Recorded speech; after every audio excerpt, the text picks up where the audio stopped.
கர்த்தருடைய பரிசுத்த நாமத்துக்கு மகிமை உண்டாவதாக. Praise be to the holy name of God. யோவான் எழுதின சுவிசேஷம் 3ஆம் அதிகாரம் முதல் 3 வசனங்களுக்கு நம்முடைய கவனத்தை திருப்புவோமாக. Let us start our attention to John's Gospel chapter 3, the first 3 verses. யூதருக்குள்ளே அதிகாரியான நிக்கோதேமு எனப்பட்ட பரிசேயன் ஒருவன் இருந்தான். அவன் ராக்காலத்திலே இயேசுவினிடத்தில் வந்து, ரபி, நீ தேவனிடத்தில் வந்த போதகர் என்று அறிந்திருக்கிறோம். ஏனெனில் ஒருவனும் தன்னுடனே தேவன் இராவிட்டால் நீர் செய்கிற இப்படிப்பட்ட அற்புதங்களை செய்ய மாட்டான் என்றார். இயேசு அவனுக்கு பிரதியுத்தரமாக, ஒருவன் மறுபடியும் பிறவாவிட்டால் தேவனுடைய ராஜ்யத்தை காண மாட்டான் என்று மெய்யாகவே மெய்யாகவே உனக்கு சொல்கிறேன் என்றார். There was a man of the Pharisees named Nicodemus, a ruler of the Jews. The same came to Jesus by night and said unto him, Rabbi, we know that thou art a teacher come from God, for no man can do these miracles that thou doest, except God be with him. Jesus answered and said unto him, Verily, verily, I say unto thee, except a man be born again, he cannot see the kingdom of God. கர்த்தருடைய பரிசுத்த நாமத்துக்கு மகிமை உண்டாவதாக. Praise be to the holy name of God. நாம் கடந்த 2 நாட்களாக ஒரு மனிதன் ராக்காலத்தில் இயேசுவினிடத்தில் வந்த சில காரியங்களை நாம் படித்துக் கொண்டிருந்தோம். During the past 2 days we have been studying the thing concerning a person coming to Lord Jesus Christ in the night hour. நிக்கோதேமு என்கிறதான மனிதன் ஆண்டவராகிய இயேசு கிறிஸ்துவை பகல் வேளையிலே சந்திக்க தைரியம் இல்லாதவனாக இரவு வேளையிலே அவன் சந்திக்கும்படியாக வந்தான். A man called Nicodemus, he did not have the courage to meet Lord Jesus Christ during the daytime, therefore he came to see him in the night hour. மனிதனுக்கு பயந்திருக்கலாம், சமுதாயத்துக்கு பயந்திருக்கலாம், அதிகாரங்களுக்கு பயந்திருக்கலாம், ஆனால் எப்படியாயினும் இயேசுவை பார்க்க வேண்டும் என்கிற ஒரு ஆசை அவனை தூண்டிக்கொண்டே இருந்தது. Perhaps he might have feared the society, the members of the society and the rule and authority. Anyhow he had a desire to see Lord Jesus Christ, therefore he came. ஒருவேளை அவனுடைய வாழ்க்கையிலே பகல்காலமாக இருந்தபடினால் அவனுடைய தேவைகள் சந்திக்கப்பட்ட பொழுது உண்மையான கடவுளை அவன் தேடாமல் இருந்திருக்கலாம். Perhaps during his lifetime, the daytime, as his needs were met, he was not seeking the true God. ஆனால் அவன் ராக்காலம் வந்த பொழுது இயேசுவினை தேடி அவன் கடந்து வந்தான். When a night hour came in his life, he came to see Lord Jesus Christ. ஒவ்வொரு தனிப்பட்ட மனிதனுடைய வாழ்க்கையிலும் ஒவ்வொரு மனிதனுக்கும் ராக்காலங்கள் சில நேரங்களிலே வந்து விடுகிறது. In the life of every individual, in his lifetime, sometimes he faces a night hour. அவன் எவ்வளவுதான் முயற்சி எடுத்தாலும் அவனுக்கு விடிவு காலம் வருகிறதில்லை. Even though he is making a lot of efforts, he is not seeing the dawn. அவன் சில மனிதர்களை நாடுகிறான். He is seeking certain people. ஒன்று முடியாத பட்சத்திலே இறைவனை தேடி அவன் அலைய ஆரம்பிக்கிறான். When everything is impossible, he starts seeking God. இவன் ஒரு பரிசேயன், தேவனுக்காக கிரியை செய்யக்கூடிய ஒரு மனிதன். He was a man called Pharisee, he was working for God. ஆனாலும் கூட அவனுக்கு ராக்காலத்திலே இயேசுவை தேடும்படியாக ஒரு சிந்தை வந்தது. But he had a mind to seek Lord Jesus Christ during the night hour. அருமையானவர்களே, ஒவ்வொரு மனிதனுடைய ராக்காலத்தையும் மாற்றும்படியாக ஆண்டவராகிய இயேசு கிறிஸ்து மெய்யான ஒளியாக இன்றும் பிரகாசித்துக் கொண்டிருக்கிறார். Beloved, Lord Jesus Christ even today is shining as the true light in order to change the night hour in the life of each and every எந்த one. மனிதனுடைய இருளையும் அவராலே மாற்ற முடியும். He is able to change the darkness in the life of each and every இருளில் one. இருந்து வெளிச்சத்தை பிரகாசிக்க சொன்ன தேவன் உங்கள் இருதயங்களிலும் பிரகாசிக்க அவர் விரும்புகிறார். The Lord who commanded the light to shine out of darkness, he is also shining in your hearts. வாழ வழி இல்லை என்று நீங்கள் சொல்ல வேண்டாம். You need not say I have no way to live. வாழ்க்கையிலே உதவி இல்லை என்று சொல்ல வேண்டாம். You do not say I have no help in the life. எல்லாரும் கைவிட்டு விட்டார்கள் என்று நீங்கள் சொல்ல வேண்டாம். Don't say everybody has forsaken me. உன் தகப்பனும் உன் தாயும் உன்னை கைவிட்டாலும் அவர் உன்னை சேர்த்துக் கொள்வார் என்று வேதம் சொல்லுகிறது. The word of God says, even though your father and mother may forsake you, he will gather unto you. ஒரு மனிதன் விழுந்து போனான். A man was fallen. ஒரு மனிதன் இருளில் அமர்ந்திருந்தான். A man was sitting in darkness. அப்பொழுது சத்துருக்கள் எல்லாம் சந்தோஷப்பட்டார்கள். At that time all the enemies were happy. அந்த நேரத்தில் அவன் சொன்ன வார்த்தை என்ன? What were the words of him at that time? என் சத்துருவே நீ சந்தோஷப்படாதே. Oh my enemy, do not rejoice. நான் விழுந்தாலும் எழுந்திருப்பேன், நான் இருளில் உட்கார்ந்திருந்தாலும் கர்த்தர் எனக்கு வெளிச்சமாய் இருப்பார். Even though I fall, I will get up. Even though I am sitting in darkness, the Lord will shine against me. ஒளிமயமான ஒரு வாழ்க்கை ஆண்டவராகிய இயேசு கிறிஸ்துவினிடத்திலே மறைந்திருக்கிறது.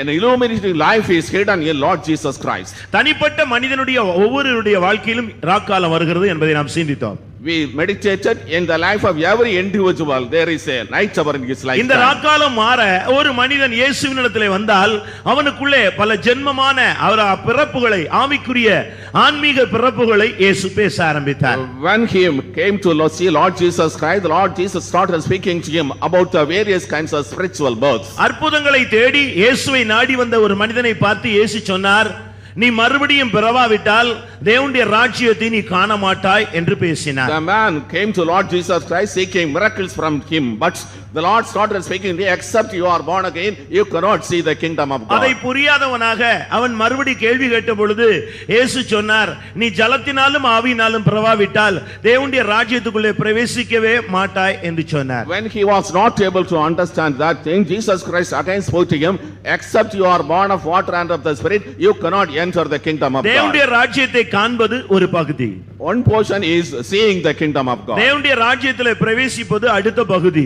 Entering into the kingdom of God is the next தேவனுடைய portion. ராஜ்யத்தை சுதந்தரிப்பது ஒரு நிறைவான ஒரு பகுதி. Inheriting the kingdom of God is a path which is fullness. ஆவிக்குரிய வாழ்க்கையிலும் கூட இன்றைக்கு அநேகர் ராக்காலத்தை உணர்கிறோம். In our spiritual life also, many of us are feeling the night hour. ஆன்மீக வாழ்க்கையிலே ஒரு இருள் சூழ்ந்த சூழ்நிலையை எத்தனை பேர் உணர்கிறீர்கள்? In your spiritual life, how many of you realize that darkness is surrounding you? ஒரு மனிதனுடைய ஆன்மீக வாழ்வில் இருள் சூழ்ந்து விட்டால் அவனுடைய வாழ்வு முடிந்து விடுகிறது என்பதை நாம் புரிந்து கொள்ளலாம். When we understand that the darkness is surrounding a spiritual man, his life is ending. உலக வாழ்வில் ஒரு மனிதன் இருளை சந்தித்தால் அவனை பிரகாசிக்க ஆண்டவராகிய இயேசு கிறிஸ்து இருக்கிறார்.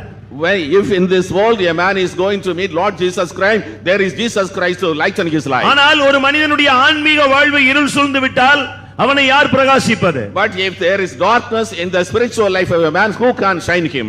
ஆவிக்குரிய வாழ்க்கையிலே ஒரு மனிதனுடைய வாழ்வு இருள் சூழ்ந்து விட்டால் அவனுடைய நிலவரம் நிர்பந்தமான ஒரு சூழ்நிலைக்கு அவன் தள்ளப்பட்டு விடுகிறான். When in the spiritual life of a person darkness is surrounding, he comes to a very miserable state. இன்றைக்கு நீங்கள் பூமியிலே ஆன்மீக கருத்துக்கள் உள்ள அநேக தலைவர்களை பார்க்கலாம், அநேக மார்க்கங்களை நீங்கள் பார்க்கலாம். In the world you are able to see many people and religions and ways having many spiritual ideas. எந்த மனிதனுக்கு எந்த கருத்து ஒத்து போகிறதோ அந்த ஆன்மீக கருத்தை அவன் சரி என்று ஒத்துக்கொண்டு அதை பின்பற்றுகிறதை நாம் பூமியிலே பார்க்க முடியும். In the world we are able to see when a man finds which opinion is suitable to him, he follows that truth. இன்றைக்கு கிறிஸ்தவர்களுக்குள்ளே கூட ஆன்மீக வாழ்க்கையிலே பல குழப்பங்கள் இருப்பதை, ராக்காலம் இருப்பதை நாம் இன்றைக்கு சிந்திக்க போகிறோம். Even among Christians we are going to meditate how these experiences of night is exhibited. இந்த மாலை வேளையில் கிறிஸ்தவர்களாக மாற்றப்பட்ட நம்மில் அநேகருக்கு உண்மையான சபை என்ன, உபதேசம் என்ன, சத்தியம் என்ன, இவைகளை புரிந்து கொள்ளக்கூடிய வாய்ப்பு இல்லாமல் ஒரு ராக்காலம் போல பல சபைகளிலே சிக்கி தவிக்கிற அநேக தேவனுடைய ஜனங்களை நாம் பார்க்க முடியும். Today we are able to say many people of God, even though they are true Christians, they are not able to find which is the true church, which is the true fellowship, which is the true doctrine. Therefore they are wandering through many churches. இன்றைக்கு அநேக தேவனுடைய பிள்ளைகள் இப்படிப்பட்ட ராக்காலத்திலே சிக்கி தவித்துக் கொண்டிருக்கிறார்கள். Today many people of God are got entangled in such spiritual darkness. ஆவிக்குரிய வாழ்க்கையிலே ஒரு மனிதன் இருள் சூழவே அனுமதிக்க கூடாது. We should not permit darkness to surround in the spiritual நான் முதல் life. 2 நாட்களிலே 7 பிறப்புகளை குறித்து உங்களுக்கு விரைவாக சொல்லிக் கொண்டிருந்தேன். In the first 2 days I was mentioning about the 7 spiritual births. நாம் நேற்று இரவு 4வது பிறப்பாகிய ஆவியின் பிறப்பை குறித்து நாம் சிந்தையிலே கடைசியாக கொண்டு வந்தோம். Yesterday we meditated lastly about the 4th spiritual birth, that is being born of the Spirit. பிரியமானவர்களே, இன்றைக்கு சபையில் பிறப்பை குறித்து நாம் சிந்திக்க போகிறோம். Beloved, today we are going to meditate about the birth of the church. ஒரு தேவனுடைய மனிதன் என்று சொல்லுகிறவன் அவன் சரியான சபையிலே அவன் பிறக்க வேண்டியது அவசியம். A man who is a child of God should be born in the right church.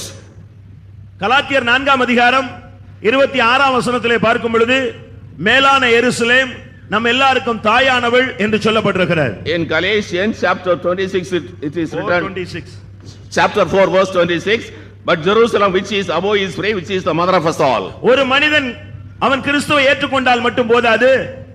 It is enough a man simply accept Lord Jesus Christ. அவன் ஞானஸ்நானம் எடுத்தால் மட்டும் போதாது. It is not enough if he simply water அவன் baptized. பரிசுத்தாவி பெற்றால் மட்டும் போதாது. It is not if he receives the Holy Spirit அவன் alone. ஒரு சரியான கிறிஸ்துவின் சரீரமாகிய சபையில் அவன் தன்னை பிறப்புக்குள்ளே அனுமதிக்க வேண்டியது அவசியம். He should permit his life here both in the true church, which is the body of Christ. ஆண்டவராகிய இயேசு கிறிஸ்துவை நாம் வைத்தியராக பார்க்க முடியும். We are able to see Lord Jesus Christ as our physician. ஆண்டவராகிய இயேசு கிறிஸ்து நல்ல மேய்ப்பராக நமக்கு வெளிப்படுகிறார். Lord Jesus Christ appears as a good shepherd unto us. நம்முடைய யுத்தங்களை நடத்தக்கூடிய ஒரு பராக்கிரமசாலியாக வெளிப்படுகிறார். He appears as a mighty man who is able to do the battles for us. நம்முடைய தேவைகளை சந்திக்கக்கூடிய அவர் சம்பூர்ண உள்ள ஒரு தேவனாய் வெளிப்படுகிறார். He appears as a God of fullness who is able to fulfill all our needs. நம்முடைய தேவன் நமக்கு ஒரு Jehovah நிசியாக வெளிப்படுகிறார். Our Lord Jesus Christ appears as a Jehovah Nissi to நம்முடைய us. தேவன் நமக்கு யெகோவா ஈரையாக அவர் வெளிப்படுகிறார். Our Lord appears as Jehovah Jireh to us. இப்படி பல விதங்களிலே ஆண்டவர் நமக்கு வெளிப்பட்டாலும் In these ways the Lord is appearing in many ways to us. ஒரு மனிதனுக்கு ஆண்டவராகிய இயேசு கிறிஸ்து வித்தியாசமான விதத்திலே தன்னை வெளிப்படுத்த விரும்புகிறார். To a person the Lord wishes to reveal himself in a different way. ஆவிக்குரிய வாழ்க்கையிலே ஒரு மனிதன் தெளிவாக போக வேண்டுமானால், If in spiritual life a man is to progress clearly, ஆன்மீக வாழ்விலே அவன் சரியாக வளர்ச்சியை அடைய வேண்டுமானால், if he is to attain the right spiritual growth in his spiritual life, அவன் கிறிஸ்தவனாக இருந்தாலும் சரி, whether he is a Christian, அவன் பரிசேயனாக இருந்தாலும் சரி, whether he is a Pharisee, அவன் ஒரு பார்ட் டைமோ ஃபுல் டைமோ பாஸ்டராக இருந்தாலும் சரி, whether he is a part-time or full-time pastor, யாராக இருந்தாலும் அவன் வர வேண்டிய ஒரு இடம் இருக்கிறது. wherever he may be, there is a place where he has to come. அப்படினால்தான் அந்த ராக்காலத்திலே அந்த பரிசேயன், அந்த பாஸ்டர், அந்த நிக்கதேமு இயேசுவை தேடி வந்தான் என்று நாம் பார்க்கிறோம். That is why that Pharisee, that pastor, that Nicodemus came to Lord Jesus Christ in the night hour. ஏன் அந்த பாஸ்டர் இயேசுவை தேடி வந்தார்? Why did that pastor come seeking ஏன் அந்த Jesus? பரிசேயன் இயேசுவை தேடி வந்தார்? Why did the Pharisee seek Jesus? நிக்கதேமு என்று வெற்றி வாழ்வு வாழ்கிற மனுஷன் ஏன் இயேசுவை தேடி வந்தார்? Nicodemus, a man having victorious life, why he came to seek Jesus? அதிக உபவாசம் எடுக்கிற மனிதன் ஏன் இயேசுவை தேடி வந்தான்? A man who was fasting a lot, why did he come to Jesus? தன்னுடைய சம்பாத்தியத்திலே தசமபாகத்தை சரியாய் செலுத்தக்கூடிய மனிதன் ஏன் இயேசுவை தேடி வந்தான்? The man who is given tithes properly in his earnings, why he came to meet Jesus? அவனுடைய வாழ்விலே எருசலேமில் பிறக்க வேண்டும், சபையிலே பிறக்க வேண்டும் என்கிற ஒரு வாஞ்சை வந்துவிட்டது. He had desire in his life that he should be born in the church, he should be born in Jerusalem. இந்த இயேசுவை அப்போஸ்தலராக நாம் இன்றைக்கு பார்க்க போகிறோம். Today we are going to see Lord Jesus Christ as an apostle. எபிரேயருக்கு எழுதின நிருபம் 3ஆம் அதிகாரம் 1ஆம் வசனத்திலே நாம் வாசிக்கும் பொழுது, In Hebrew chapter 3, the first verse we நாம் read, அறிக்கை பண்ணுகிற அப்போஸ்தலர் ஆண்டவராகிய கிறிஸ்து இயேசுவை நாம் கவனித்து பாருங்கள் என்று சொல்லி இருக்கிறார். consider the apostle and high priest of our confession, Lord Jesus Christ. எபிரேயர் 3ஆம் அதிகாரம் 1ஆம் வசனம். Hebrew chapter 3, the first verse. இப்படி இருக்க பரமழைப்புக்கு பங்குள்ளவர்களாகிய பரிசுத்த சகோதரரே, நாம் அறிக்கை பண்ணுகிற அப்போஸ்தலரும் பிரதான ஆசாரியருமாய் இருக்கிற கிறிஸ்து இயேசுவை கவனித்து பாருங்கள். நாம் அறிக்கை பண்ணுகிற அப்போஸ்தலர் ஆண்டவராகிய இயேசு கிறிஸ்து ஒருவர் மாத்திரமே. The apostle whom we confess is Lord Jesus Christ himself alone. அப்போஸ்தலரை அவன் ராக்காலத்திலே தேடி போய் சந்தித்தான். He went and sought the apostle in the night hour. அப்போஸ்தலராகிய இயேசுவை, அந்த கிறிஸ்து இயேசுவை அவன் ராக்காலத்திலே அந்த பாஸ்டர் போய் சந்தித்தார். That pastor, that particular person went and met Lord Jesus Christ the apostle in the night hour. ஏன் ஒரு பிரதான ஆசாரியனை போய் சந்தித்திருக்கலாமே?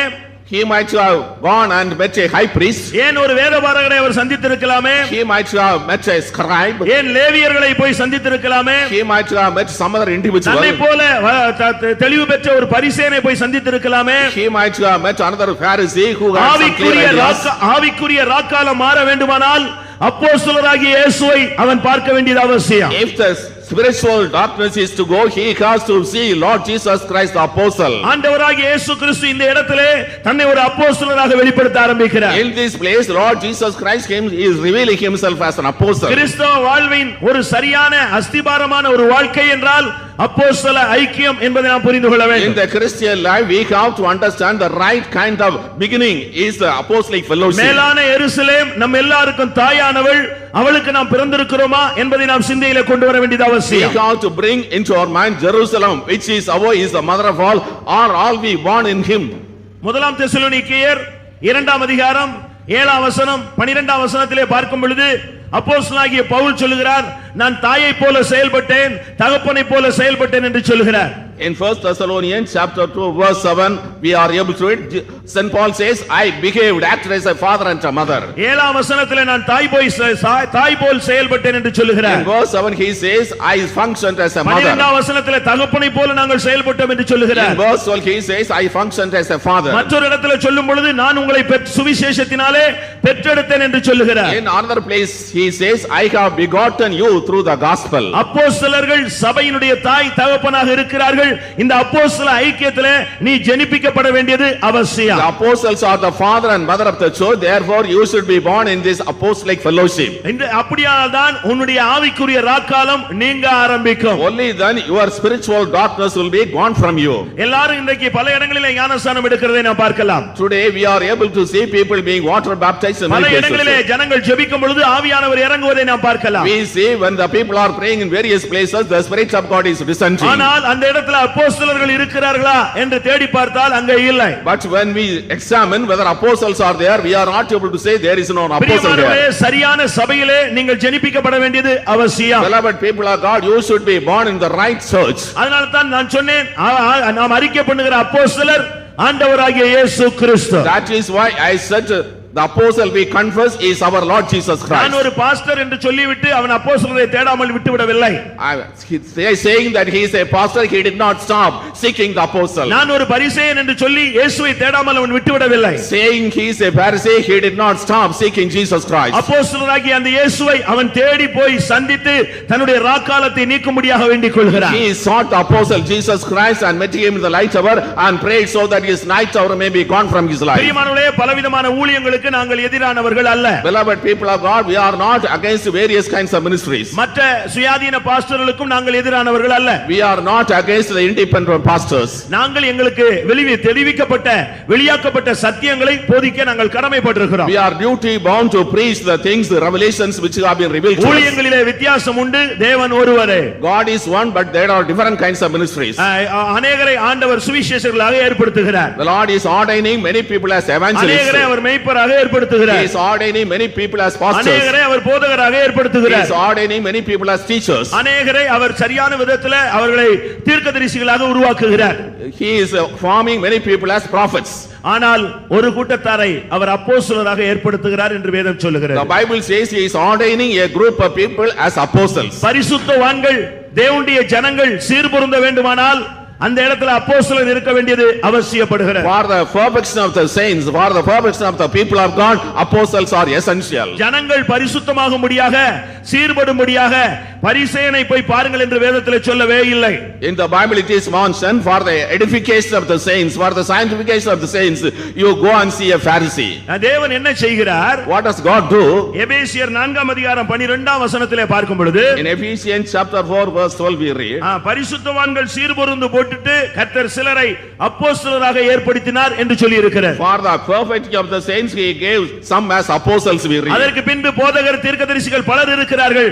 ஆனால் முதலாவது ஏற்படுத்தப்படுகிறவர்கள் அப்போஸ்தலர்கள். Prophets and pastors are the first of all he is ordaining the apostles. ஒரு தேவனுடைய மனிதன் தன்னுடைய வாழ்வின் ராக்காலம் நீங்க ஆவிக்குரிய வாழ்க்கையிலே தெய்வீகமாக முன்னேற இந்த அப்போஸ்தல ஐக்கியத்திலே இணைய வேண்டியது அவசியமாக இருக்கிறது. A spiritual child of God, in order to be removed from the darkness life, not to grow spiritually, he needs the fellowship of the apostles. நீங்கள் இருக்கிற சபையிலே யார் இருக்கிறார் என்பதை முதலாவது நீங்கள் சிந்தையிலே கொண்டு வாருங்கள். First of all, you should bring to your mind in the church you are a member who is there. இன்றைக்கு பல இடங்களிலே பலவிதமான புது சபைகள் புறப்படுவதை நாம் பார்க்கலாம். Today in many places various kinds of new churches are originating. ஆனால் தேவன் சபை என்று சொல்லும் பொழுது அதிலே முதலாவது யாரை ஏற்படுத்துகிறார்? But when the Lord says church, who is he ordaining first? முதலாம் கொரிந்தியர்ல நாம் பார்க்கும் பொழுது In 1 Corinthians we see ஆண்டவர் அங்கே யாரை முதலாவது சபையிலே ஏற்படுத்துகிறார் என்பதை நாம் சிந்தையிலே கொண்டு வர வேண்டும். first of all whom God is ordaining in the church, we should bring that point into your mind. முதலாம் கொரிந்தியர் 12ஆம் அதிகாரம் 28ஆம் வசனத்தை நாம் பார்க்கும் பொழுது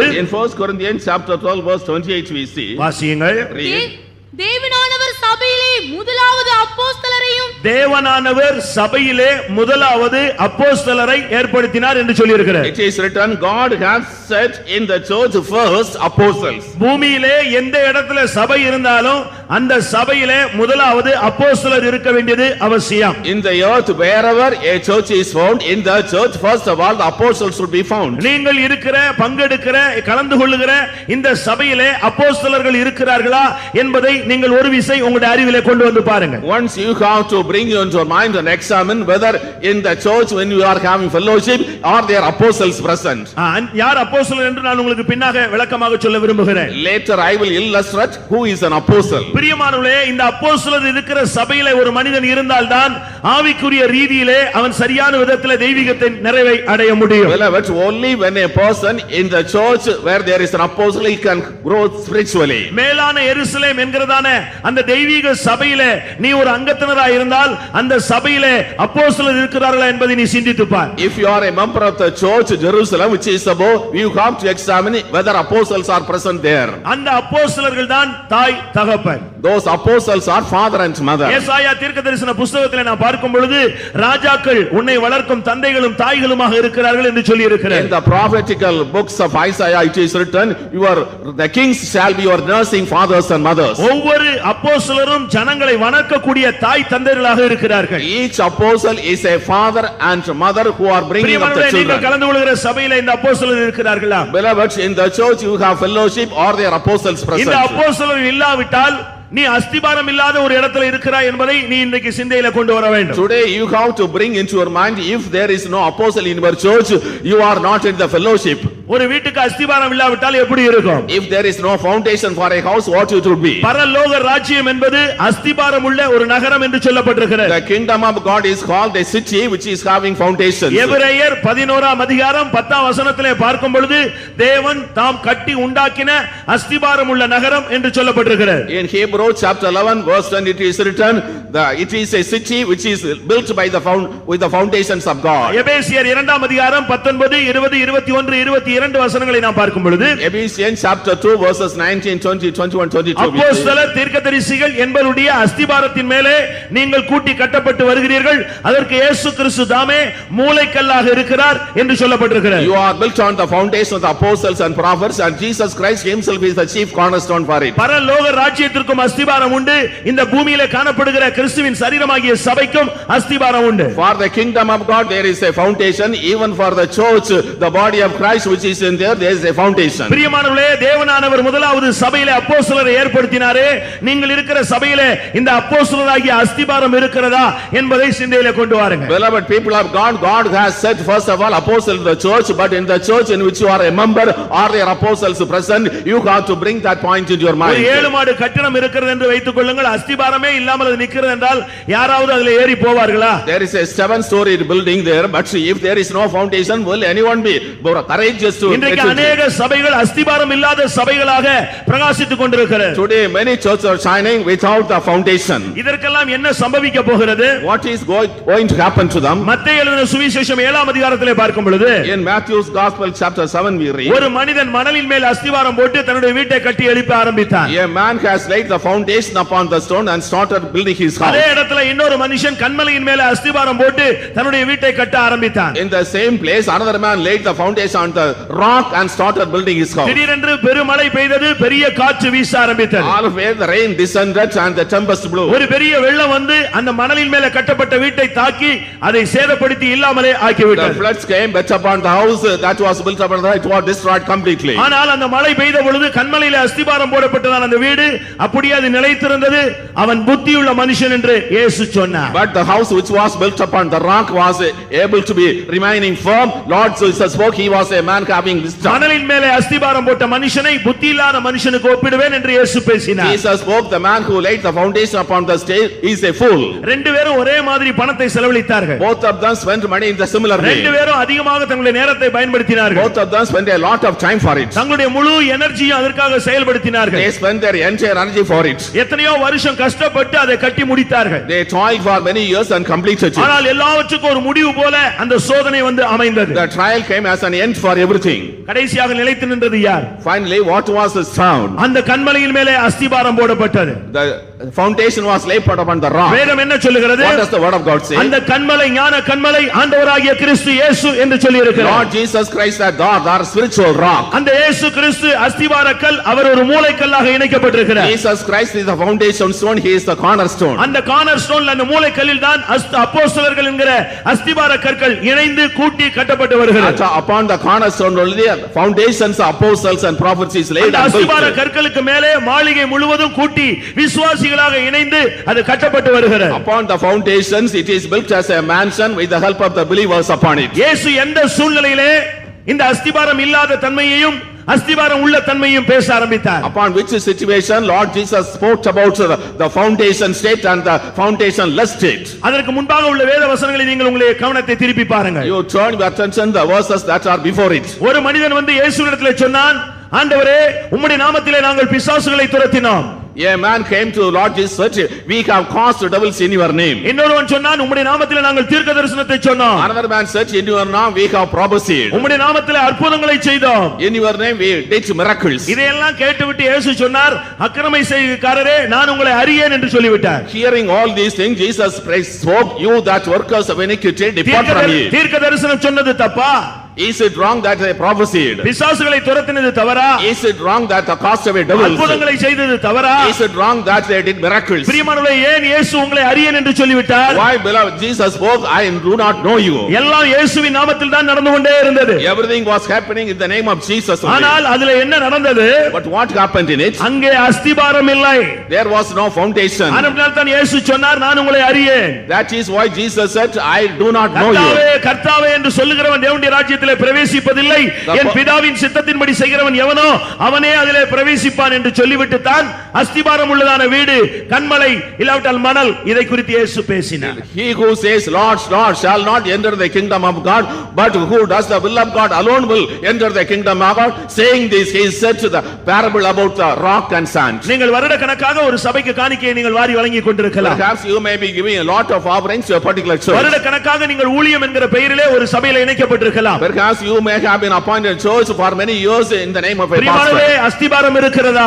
Beloved, is there a foundation? அஸ்திபாரமாகிய அப்போஸ்தலர் இருக்கிறார்களா? Is there the foundation, the apostles? அப்போஸ்தலராகிய இயேசு அதற்கு மூலைக்கல்லாக இருக்கிறாரா? Is apostle Lord Jesus Christ the cornerstone for it? நீங்கள் கன்மலையிலே வீட்டை கட்டுகிறீர்களோ இல்லாவிட்டால் பெருமணலிலே நீங்கள் உங்களுடைய வீட்டை கட்டுகிறீர்களோ? Are you building your house upon the rock or upon the sand? பிரியமானவர்களே, இந்த அப்போஸ்தலர் இல்லாத அந்த அஸ்திபாரங்கள் எல்லாம் அசைக்கப்பட ஆரம்பிக்க போகிறது. Beloved people, all the foundations which are not having the apostle are being shaken. கொரிந்தியர் நிருபத்திலே பவுல் என்ன சொல்லுகிறார்? To Corinthians, what does Saint Paul say? நான் ஒரு புத்தியுள்ள சிற்பாசாரியை போல நான் அஸ்திபாரம் போட்டேன். I laid the foundation as a wise master builder. அங்கே ஒருவன் அவன் புல்லினாலே கட்டி கொண்டிருக்கிறான். One man is building with grass. ஒருவன் வைக்கோலாலே கட்டி கொண்டிருக்கிறான். One man is building with hay. இப்படி எல்லாம் பல விதங்களிலே அவர்கள் கட்டுகிறார்கள். In many ways they are building it. முதலாம் கொரிந்தியர் 3ஆம் அதிகாரம் 10 11 12 நீங்கள் இதை பார்க்கலாம். In 1 Corinthians chapter 3 verses 10 and 11 we can see it. ஒருவன் மரத்தினாலே கட்டுகிறான், ஒருத்தன் புல்லினாலே கட்டுகிறான், ஒருத்தன் வைக்கோலினாலே கட்டுகிறான். A man is building with wood, another man with hay, another man with stubble. ஆவிக்குரிய தேவனுடைய ஜனங்கள் நீங்கள் எந்த தன்மையிலே கட்டுகிறீர்கள் என்பதை நீங்கள் சிந்தையிலே கொண்டு வர வேண்டும். The spiritual people of God should bring to your mind what type of material you are building. இன்றைக்கு अनेक தேவனுடைய ஜனங்கள் தாங்கள் எந்த விதத்தில் கட்டுகிறோம் என்பதை மறந்து விடுகிறார்கள். Today many people of God forget with which material they are building the house. Chennai தாம்பரத்துல ஒரு இடத்துல தீர்க்கதரிசனம் சொல்லுகிறார்கள். At Tambaram in Chennai they are prophesying in a place. அங்க போர்டே போட்டுருக்கான். The board is exhibited. இயேசுவின் நாமத்திலே இங்கே குறி சொல்லப்படும். In the name of Jesus soothsaying will be done. இயேசுவின் நாமத்திலே குறி சொல்றதாக போர்டே போட்டு வச்சிருக்காங்க. The board is exhibited in the name of Jesus soothsaying is done. அதனால தான் நான் நேத்து சொன்னேன், தீர்க்கதரிசிகளை தேடி போகாதே, நீயே தீர்க்கதரிசியாக மாறலாமே. That is why I said do not go seeking the prophets, you can become a prophet. உனக்குள்ளே தேவனுடைய சக்தி அபரிமிதமாக இருக்கும் பொழுது நீ ஏன் மற்ற இடங்களுக்கு தேடி அலைகிறாய்? When the power of God is abundantly present in you, why you should go and seek other people? உனக்குள்ள அஸ்திபாரம் இருந்தால் உன்னுடைய வளர்ச்சி சரியான விதத்தில் அமைந்துவிடும். If there is a foundation, your growth will be in the right type. அப்போஸ்தலனாகிய பவுல் அவர் சந்திக்கப்பட்ட பொழுது, when St. Paul the apostle was met, அந்த சிலுவை தரிசனம் கிடைத்த பொழுது, when he saw the vision of cross, அந்த பரம தரிசனத்துக்கு நான் கீழ்ப்படியாதவனாய் இருக்கவில்லை என்று சொல்லுகிறார். he said, I am not disobedient to the heavenly vision. என்ன நடந்தது? What happened? அவர் ஞானஸ்நானம் பெற்று பரிசுத்த ஆவி பெற்ற உடனே When he saw a vision and received the Holy Spirit, அவருக்குள்ள ஒரு ஆசை வந்தது, உடனே ஊழியம் செய்யணும். he had decided that he would do ministry. உடனடியாக பைபிளை தூக்கி கொண்டு தாமதமின்றி இயேசுவே கிறிஸ்து என்று பிரசங்கம் பண்ண ஆரம்பித்தார். At once he took the whole Holy Bible and started preaching Jesus Christ is the Lord. இன்னொரு இடத்துல சொல்லும் பொழுது, In other ways, அவர் என்ன சொல்லுகிறார்? what does he say? நான் முன்னே அப்போஸ்தலராக இருக்கிறவர்களிடத்தில் நான் ஆலோசனை பண்ணவில்லை. I did not consult with the people who are apostles. மாம்சத்தோடு இரத்தத்தோடு நான் ஆலோசனை பண்ணவும் இல்லை. I did not consult the flesh and blood. ஆனால் நான் அதற்கு முன்பாகவே அரபி தேசத்திற்கு ஊழியத்துக்கு போய்விட்டேன் என்று சொல்லுகிறார். Before that I had gone to Arabian land for ministry. இன்னைக்கு ஞானஸ்நானம் எடுத்து பரிசுத்த ஆவி பெற்ற உடனே எல்லாரும் பைபிள் எடுத்துட்டு பாஸ்டர்ஸ்னு கிளம்பி விடுகிறார்கள். Today many people, as soon as they receive the Holy Spirit and water baptized, they take the Bible, say they are pastors and do the ministry. சமயம் வாய்த்தாலும் சமயம் வாய்க்காவிட்டாலும் திருவசனத்தை பிரசங்கம் பண்ணுன்னு தீமோத்தேயுக்கு சொன்ன உடனே எல்லாரும் தீமோத்தேயு என்று தங்களை எண்ணிக்கொள்கிறார்கள். To Timothy it was written, if you are time or not preach the gospel, all people are thinking they are Timotheus. ஆனால் இங்கே அவன் ஊழியத்துக்கு கிளம்பி விட்டான். But there is no standard in that ministry. ஆனால் அதற்கு பின்பு அப்போஸ்தல ஐக்கியத்தை குறித்து கேள்விப்பட்டான். Then he heard about the apostolic fellowship. ஒரு பெரிய வல்லமை வாய்ந்த ஒரு ஊழியனாக பவுல் மாற்றப்பட்ட பின்பு அப்போஸ்தல ஊழியத்தின் மேன்மையை குறித்து கேள்விப்பட்ட உடனே அதற்கு அவன் இறங்கி வந்தான். After St. Paul heard about it, become a great servant of God, he heard about the apostolic ministry and he came and met them. அப்போஸ்தலர் 9ஆம் அதிகாரம் 27ஆம் வசனத்தில் பார்க்கும் பொழுது அப்போஸ்தலனாகிய பவுல் பர்னபா மூலமாக அப்போஸ்தலத்திலே அவன் அழைத்து கொண்டு போகப்பட்டான். In Acts of the Apostles chapter 9 verse 20, so apostle Paul through Barnabas was taken to the apostles. ஒரு சாதாரண ஒரு சுயாதீன பிரசங்கியாக இருந்தான பவுல் அப்போஸ்தலரோடு போய் இணைந்து கொண்டான் என்பதை நாம் பார்க்கலாம். We are able to see an independent preachers Paul joined with apostles. எப்படி சபையை விடுவது, எப்படி ஸ்தானத்தை விடுவதெல்லாம் யோசிக்க வேண்டாம். எப்படி அஸ்திபாரத்தில் போய் இணைகிறது என்பதை மாத்திரம் நாம் சிந்தித்தால் நலமாக இருக்கும். You should not think how I can lose my status and position, better think about joining the foundation. அப்படி சுயாதீனமாக ஊழியம் செய்ததான அப்போஸ்தலனாகிய பவுல் தான் எபேசியர் 2:20 சொல்லுகிறார், அப்போஸ்தல தீர்க்கதரிசிகள் என்பவர்கள் அஸ்திபாரங்கள் என்று பேசுகிறார். Paul who started the ministry in an independent way in the Ephesians say upon the foundation apostles and prophets the church is built. புதிய ஏற்பாட்டில் இருக்கிற அநேக நிருபங்கள் இந்த அப்போஸ்தலனாகிய பவுல் எழுதின நிருபங்கள். In the New Testament most of the epistles were written by this apostle Paul. அவர்தான் சொல்லுகிறார் அப்போஸ்தல தீர்க்கதரிசிகள் அஸ்திபார கற்கள். He himself apostles and prophets are the foundation stone. அப்படினால சரியான விதத்தில் விளங்கிக் கொள்ளுங்கள். அவன் தனியாக இருந்தவன், ஆனால் அஸ்திபாரத்தை குறித்து வெளிப்பாடு கிடைத்த உடனே அவன் இறங்கி வந்து சேர்ந்து விட்டான். Previously he was independent. When he got revelation about the fellow apostles, he joined them. அநேகர் சொல்கிறார்கள் 12 அப்போஸ்தலர் தான் அதோடு முடிந்து விட்டது என்று சொல்கிறார்கள். Many people say along with the 12 apostles the history of apostles has ended. நீங்க வச்சிருக்கிற பைபிள்ல பாருங்க, ஒவ்வொரு நிருபங்களும் எழுதினது அப்போஸ்தலனாகிய பவுல் என்று சொல்லி இருக்கு. அப்ப இவர் 13வது அப்போஸ்தலர் என்பதை நீங்கள் சிந்தையில கொண்டு வரலாம். You read the Bible, it is written the epistles were written by apostle Paul. Therefore you have to bring to mind the apostle 13 St. Paul. அடுத்ததாக அப்போலோஸ் என்கிற ஒரு மனிதனை நீங்கள் பார்க்கலாம். We see a man called Apollos. அப்போஸ்தலர் 19ஆம் அதிகாரத்தில் அவர் ஒரு search நடத்தி கொண்டிருந்தார். In Acts of the Apostles chapter 19 he was leading a church. ஒரு வல்லமையான பிரசங்கி. He was a mighty speaker. ஆவியில அனல் பறக்கக்கூடிய பிரசங்கம் பண்ணி கொண்டிருப்பார். He was preaching in a fervent manner. ஒரு நாள் அப்போஸ்தலனாகிய பவுல் அந்த சர்ச்சை விசிட் பண்ணினார். One day apostle Paul visited that church. அந்த சர்ச்சை பார்த்த பொழுது அங்க யாருமே எல்லாரும் கை தட்டறாங்க, பாட்டு பாடுறாங்க, ஒரு பெரிய எழுப்புதல் போல தோன்றுகிறது. ஆனா பரிசுத்த ஆவியே கிடையாது. In that church the people were happily singing and praising God. There was a mighty revival, but there was no Holy Spirit. எல்லாம் கை தட்டறாங்க, எல்லாரும் அல்லேலூயா சொல்றாங்க, பட் அவங்களுக்குள்ள ஆவியின் அபிஷேகமே கிடையாது. They are clapping hands, they are saying hallelujah, but there is no anointing of the Holy Spirit. ஆனால் அவர் பெரிய எழுப்புதலான ஒரு சபை போல ஒரு தோற்றம். It appeared it was a revival church. ஆனால் நாட்கள் வந்த பொழுது, but as days passed by, ஆக்கில்லாவும் பிரிஸ்கில்லாவும் அவனை சந்தித்தார்கள். Archelaus and Priscilla met him. அப்போஸ்தலர் 18ஆம் அதிகாரம் 26ஆம் வசனத்துல ஆக்கில்லா பிரிஸ்கில்லா ரெண்டு பேர் போய் அப்போலோஸ் இடத்துல அப்போஸ்தல ஐக்கியத்தை குறித்து பேசினார்கள். Acts of the chapter 18 verse 26, the two people called Aquila and Priscilla met him and talked about the apostolic fellowship. அன்றையோடு அவர் பிரைவேட் ஊழியத்தை விட்டுவிட்டு நேரா அப்போஸ்தலரோடு வந்து இணைந்தார். முதலாம் கொரிந்தியர் 16ல பார்க்கும் பொழுது அப்போஸ்தலனாகிய பவுலோடு இணைந்து ஊழியம் செய்ததை பார்க்கலாம். On that day he left the independent church, joined the fellowship. In 1 Corinthians we read they were doing the ministry along with the St. Paul. அதனால தான் அப்போஸ்தலனாகிய பவுல் சொல்லும் பொழுது நான் நட்டேன், அப்போலோ நீர் பாய்ச்சினான், தேவனோ விளையச் செய்கிறவர் என்று சொல்ல ஆரம்பித்தார். That is why St. Paul says I planted, Apollos watered, God gives the increase. இயேசுவின் சீஷனாகிய அந்திரேயா, பேதுரு இவர்களை நீங்கள் பார்த்தால் யோவான் ஸ்நானனுடைய சீஷர்களாக பணிபுரிந்தவர்கள். Andrews, Peter, these were working under John. யோவான் ஸ்நானனுடைய சீஷர்களாக They இருந்தார்கள். were the disciple John the Baptist. அப்படி அவர்கள் ஊழியம் செய்து பார்ட் டைமாக ஊழியம் செய்து கொண்டிருந்தார்கள். They were doing the part-time ministry like that. ஆனால் மீன் பிடித்துக் கொண்டே இந்த வேலையிலும் ஈடுபட்டுக் They கொண்டிருந்தார்கள். were catching fish and doing the work. யோவான் எழுதின சுவிசேஷம் 1ஆம் அதிகாரத்தில் பார்க்கும் பொழுது In John's Gospel, 1st chapter, ஒரு நாள் அந்த சீஷர்களோடு யோவான் நின்று கொண்டிருந்த பொழுது one day when John was standing with the disciples, திடீரென்று இயேசு கிறிஸ்து அந்த பகுதி வழியாக கடந்து போனார். all of a sudden Jesus Christ went by that way. உடனே அவரை பார்த்து யோவான் ஸ்நானகன் சொன்னான், இதோ உலகத்தின் பாவங்களை சுமந்து தீர்க்கிற தேவாட்டுக்குட்டி. At once John the Baptist, he is the lamb of God which takes away the sin of the world. அந்த வார்த்தையை அவன் கேட்ட உடனே When he heard those words, அந்திரேயா உடனே அப்படியே இயேசுவுக்கு பின்னாக நடக்க ஆரம்பித்தான். Andrew started following Jesus Christ. யோவான் எழுதின சுவிசேஷம் 1ஆம் அதிகாரம் 36, 37, 38, 39 வசனங்களை நீங்கள் பார்த்துக் கொள்ளுங்கள். In John's Gospel, chapter 1, verses 36, 37, 38, 39. அவருடைய சீஷரில் ஒருவனாகிய அந்திரேயா இயேசுவுக்கு பின்னாகவே நடக்க ஆரம்பித்து One விட்டான். of the disciples, Andrew, started following Jesus Christ. அவன் ஒரு காலத்துல யோவான் ஸ்நானனுடைய சீஷனாக ஊழியம் செய்த ஒரு நபர். Once he was a person doing ministry as the disciple of John the Baptist. அவன் நேரடியாக இயேசுவிடத்தில் போய், ரபி, நீர் எங்கே தங்கி இருக்கிறீர் என்று கேட்டான். He went and asked Jesus Christ, Rabbi, where were you staying? இயேசுவுக்கு எங்க பெர்மனன்ட் இடம் இருக்கிறது?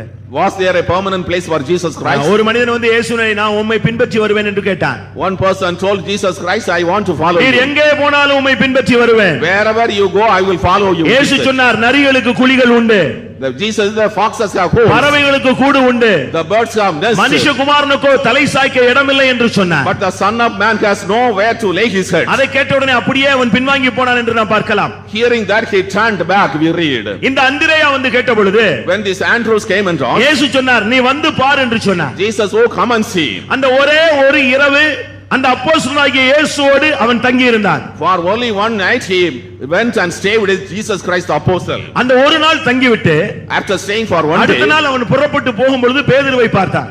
when he started going, he met Peter. அங்க என்ன? Simon Peter answered, we have found the Messiah which is seen in the Bible. அநேகர் இயேசுவை வைத்தியராக பார்க்கிறார்கள். Many people see Jesus Christ as a பிசாசை physician, துரத்தக்கூடிய சக்தி உள்ளவராய் பார்க்கிறார்கள். a man having the power to cast away the ஆனால் devils. இவன் மேசியாவாக இயேசுவை பார்த்தார். He saw Jesus as Messiah. ஆவிக்குரிய வாழ்க்கைக்கு இந்த மேசியாவாகிய இந்த மூலைக்கல்லிலே நீங்கள் இணைக்கப்பட வேண்டியது அவசியம். In your spiritual life, you should have fellowship with the ministry which is having the experience of Messiah. பிரியமானவர்களே, இப்படிப்பட்டதான அநேகர் இயேசுவிடம் வந்து சேர்ந்து கொண்டே வந்தார்கள். Beloved, many people of this standard were joining Lord Jesus Christ. ஆனபடியால் அஸ்திபாரம் என்று சொல்லுகிறது அப்போஸ்தலர்களே. Therefore, foundation means apostles. தேவனானவர் சபையிலே முதலாவது ஏற்படுத்தினது அப்போஸ்தலர்களே. First of all, God has set apostles in the church. தன்னோடு இருக்கும்படியாக தேவனுடைய ராஜ்யத்தை குறித்து பிரசங்கிக்கும்படியாக 12 பேரை தெரிந்தெடுத்து அப்போஸ்தலர் என்று அவர்களுக்கு To பெயரிட்டார். be with him and to preach the kingdom of God, he has chosen 12 disciples and made them apostles. இன்றைக்கு எத்தனை பேர் இந்த அப்போஸ்தல ஐக்கியத்திலே நிலை பெற்றிருக்கிறீர்கள்? Today, how many are abiding in the fellowship of apostles? அப்போஸ்தலனாகிய யோவான் சொல்லும் பொழுது, When he says to John, அப்போஸ்தலனாகிய யோவான் சொல்லும் பொழுது Apostle John says, அங்க என்ன சொல்லுகிறார்? what does he say? எங்களுடைய ஐக்கியம் பிதாவோடும் அவருடைய குமாரனாகிய கிறிஸ்து இயேசுவோடும் இருக்கிறது. Our fellowship is with Father and his Son, Lord Jesus நீங்கள் Christ. எங்களோடு ஐக்கியம் உள்ளவர்களாகும்படி நாங்கள் உங்களை வேண்டிக் கொள்கிறோம் என்று சொல்லுகிறார். We enter so that you may have your fellowship with us. அப்படினால் தயவு செய்து அஸ்திபாரம் இல்லாத இடத்தில் இருந்தால் அஸ்திபாரத்திலே உங்களுடைய இணைப்பை நீங்கள் புதுப்பித்துக் கொள்ள வேண்டியது அவசியம். Therefore, if you are in a place where there is no foundation, you come to your fellowship within the place where there is a foundation. அந்த பரிசேயன் அப்போஸ்தலரை தேடி வந்தான். That Pharisee came seeking the apostle. ஏன் அவனுக்கு வேதபாரனை தெரியாதா? Oh, he did not the scriptures. பிரதான ஆசாரியர்களை தெரியாதா? He did not know the high priest. கமாலியலை தெரியாதா? He did not know the Samaritans. Gamaliel Gamaliel. படித்த அவன் எல்லாரும் தெரியும். He knew ஆனால் everything. அவனுக்கு தேவை அஸ்திபாரமாகிய இயேசு கிறிஸ்து. But what he wanted was Lord Jesus Christ the apostle. அப்போஸ்தலராகிய இயேசு கிறிஸ்து அவனுக்கு தேவை. He needed Lord Jesus Christ the apostle. பிரியமானவர்களே, இந்த பழைய ஏற்பாட்டிலும் புதிய ஏற்பாட்டிலும் உள்ள ஊழியத்திலே ஒரு பெரிய வித்தியாசம் இருக்கிறது. Beloved, there is a difference between the Old Testament ministry and New Testament ministry. யார் அப்போஸ்தலர் என்பதை நான் உங்களுக்கு சொல்ல விரும்புகிறேன். I want to tell who are the apostles. அந்த அஸ்திபாரம் என்ன என்பதை உங்களுக்கு விளக்க விரும்புகிறேன். I want to explain what is the meaning of foundation. நீங்கள் எல்லாரையும் அப்போஸ்தலர் என்று எண்ணிக்கொண்டிருக்கலாம். You may be thinking that all people are apostles. ஏனென்றால் அப்போஸ்தலிக் சர்ச் என்று சொன்ன உடனே நீங்கள் அவர்கள் அப்போஸ்தலர் என்று நீங்கள் எண்ணிக்கொண்டிருக்கலாம். When their name is apostolic church, you may think they are apostles. சர்ச்சுகளுக்கு பெயர் வைக்கிறதுக்கு பஞ்சமே கிடையாது. There is no shortage of naming the churches. எவ்வளவோ பேர்கள் இருக்கிறது. There are so many names. அதெல்லாம் சொன்னா விசித்திரமாக இருக்கும். It is wonderful to tell the names. இன்னைக்கு ஒரு சிலர் தங்களுடைய பிள்ளைகளுக்கு வித்தியாசமான பெயர் வைக்கிறதெல்லாம் நீங்க பார்க்கலாம். Today some people are naming their children in different ways. ஒரு ராக்கெட் ஒரு செயற்கைக்கோள் கீழே விழுந்தது. ஒரு செயற்கை satellite. That was a satellite. அது கீழே விழுந்தது. It fell down. அதுக்கு பேர் என்ன தெரியும் இல்லையா? What was its name? அத ஒருத்தன் கண்டுபிடிச்சான். A person found it. அவன் பேர் வந்து shoe maker. His name was Shoemaker. அந்த சேட்டலைட்டுக்கு அந்த பேர் தான் வச்சிருந்தாங்க. The name of satellite was Shoemaker. கொஞ்ச நாளைக்கு முன்னால அது விழுந்தது நம்ம எல்லாருக்கும் தெரியும். We know a few days back it fell. Shoe மேக்கர்னா என்னன்னு தெரியும்ல அர்த்தம்? Do you know what is the meaning of shoemaker? செருப்பு உருவாக்குறவன் அர்த்தம். The man who makes chappals or shoes. இப்படி தான் இன்னைக்கு अनेகர் பேர் வைக்கிறார்கள். Likewise people are giving names. அதுபோல अनेக சபைகளுக்கு இன்னைக்கு வித்தியாசமான பேரை வைக்கிறாங்க. They are giving different kinds of names to various churches. தமிழ்நாட்டுல ஈரோடு சைடுல ஒரு பேர் இருக்கு. ஒரு சர்ச்சுக்கு பேரு 2x2. In Erode district Tamil Nadu there is a church is a 2x2. ஜவுளி கடையில போனீங்களாலும் 2x2 ன்னு ஒரு துணி இருக்கு. There is a cloth called 2x2. அப்படினா என்ன அர்த்தம்? What does it mean? இயேசு ரெண்டு பேரா அனுப்புனாராம். அதனால 2x2. Jesus sent in batches of 2, that is 2x2.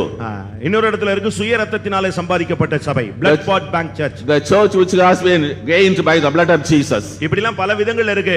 ஆனால் நம்முடைய சபையினுடைய பூலோக பெயர் பெந்தேகோஸ்தே நாள்ல ஆவியானவர் இறங்கினனால அந்த பெந்தேகோஸ்தே என்ற பெயரை வைத்திருக்கிறோம். But the church that we have in our church is the name given on the day of Pentecost, the Pentecostal church. இயேசு கிறிஸ்துவின் இரத்தத்தினால சுய இரத்தத்தினால சம்பாதிக்கப்பட்ட சரீரமாகிய சபை. The church, the body of Christ which has been earned by the precious blood of Jesus Christ. இந்த அப்போஸ்தலர் என்றால் யார்?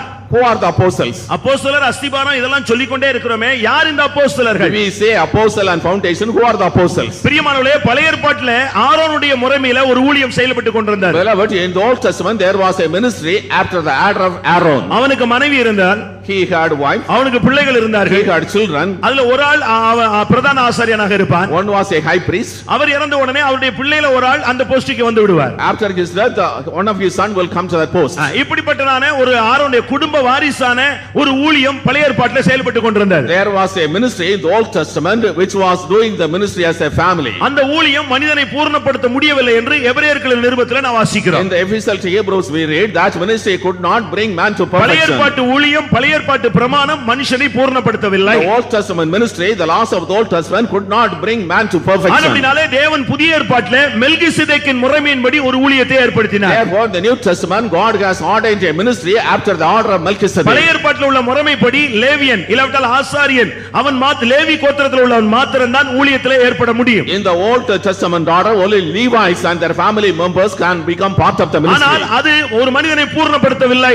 But those ministry did not make a man perfect. அதனால எபிரேயர்களின் நிருபம் 5ஆம் அதிகாரம் 6-7 வசனங்களை பார்க்கும் பொழுது 6ஆம் அதிகாரம் 7ஆம் அதிகாரத்தில் பார்க்கும் பொழுது in Hebrews chapter 5 verse 6 and ஆண்டவராகிய இயேசு கிறிஸ்து யூதா கோத்திரத்தில் பிறந்திருந்தாலும் மெல்கிசேதேக்கின் முறைமையின்படி அவர் நித்திய பிரதான ஆசாரியர் என்று நாமம் தரிக்கப்பட்டார். Even though Lord Jesus Christ was born in the tribe of Judah, he had the name, he was after the order of Melchizedek. It was a permanent ministry. அவர் ஒரு புதிய முறைமையை ஏற்படுத்தினார். He has ordained a new order.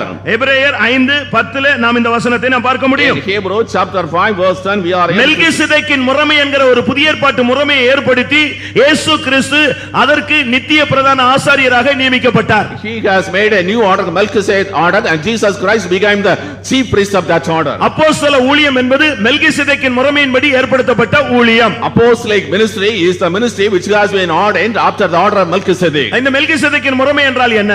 What is the meaning of the order of Melchizedek? எபிரேயர்களின் நிருபம் 7ஆம் அதிகாரம் 3ஆம் வசனத்திலே நாம் பார்க்கும் பொழுது Hebrews chapter 7 verse 3 we read. அங்கே என்ன சொல்லப்பட்டிருக்கிறது? What is written? வாசியுங்கள் எபிரேயர் 7:3.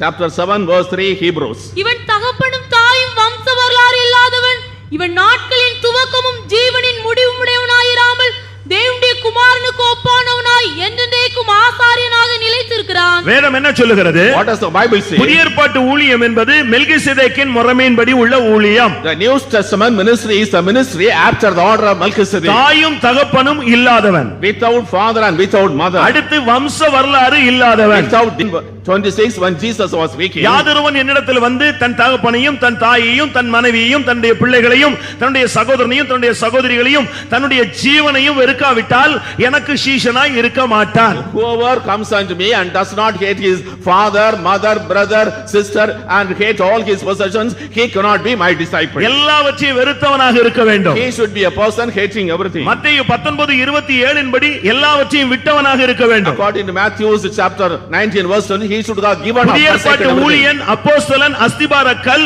எல்லாவற்றையும் விட்டவனாக வெறுத்தவனாக இருக்க வேண்டியது அவசியம். In the New Testament ministry, apostle is the foundation stone and he should be a person who have hated and forsaken everything. இயேசு ஒரு இடத்துல பிரசங்கம் பண்ணி கொண்டிருந்தார். On one occasion Jesus was preaching. அப்பொழுது அதிக ஜனங்கள் நெருக்கி கொண்டிருந்தார்கள். The multiple people were coming and gathering. திடீர்னு ஒரு பிட்ல ஒரு பேப்பர்ல ஒரு பிட் அனுப்பி கொடுத்தாங்க. All of a sudden a paper which was sent. அவர் அதை வாசித்து பார்த்த உடனே வெளியே உங்களுடைய அம்மாவும் பிரதர்ஸும் வெளியே நிக்கறாங்கன்னு சொன்னாங்க. He read your mother and brother is standing outside. இயேசு சொன்னார், யார் எனக்கு அம்மா யார் எனக்கு சகோதரன்? இங்க இருக்கிறவங்க தான் சகோதர சகோதரிகள். Jesus, oh, who is my mother, who is my brother? All the people who are seated are my brothers. மெல்கிசேதேக்கின் முறைமையில குடும்ப வாழ்வு கிடையாது.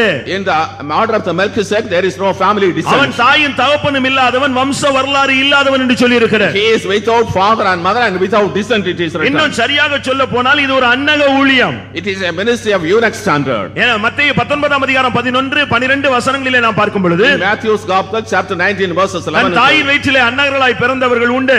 there are people who are born of eunuchs from the womb of mother. மனுஷர்களாலே அன்னகர்கள் ஆக்கப்பட்டவர்கள் உண்டு. There are people who are made eunuchs by தேவனுடைய men. ராஜ்யத்தின் நிமித்தம் தங்களை அன்னகர்கள் ஆக்கி கொண்டவர்கள் உண்டு. There are people who made themselves eunuchs for the sake of the kingdom of God. 11ஆம் வசனம் சொல்லுகிறது, அதை வரமுள்ளவன் மாத்திரமே ஏற்றுக்கொள்வான் என்று சொல்லி இருக்கிறார். Only the person who is willing to accept alone will accept it. அப்போஸ்தல ஊழியத்திலே அப்போஸ்தல ஊழியத்தையே புரிந்து கொள்ளணும்னா அதுக்கு ஒரு gift வேணும். We now to understand the greatness of apostolic ministry we need a gift. பிரியமானவர்களே, இதுதான் அப்போஸ்தல ஊழியம். Beloved, this is apostolic ministry. இந்த அப்போஸ்தலன் மாத்திரம் தான் காணிக்கை வாங்க தசமபாகம் வாங்குறதுக்கே தகுதி உள்ளவன். These apostles alone are qualified to receive the tithe. எபிரேயர் 7:4 என்ன சொல்லி இருக்கிறது? In Hebrews chapter 4 what is இந்த மெல்கிசேதேக்குக்கு மாத்திரம் தான் ஆபிரகாம் தசமபாகம் கொடுத்தான். So Melchizedek alone Abraham paid tithe. Abraham என்றால் சொன்ன விசுவாசத்தின் தகப்பன், விசுவாசிகளின் தகப்பன்.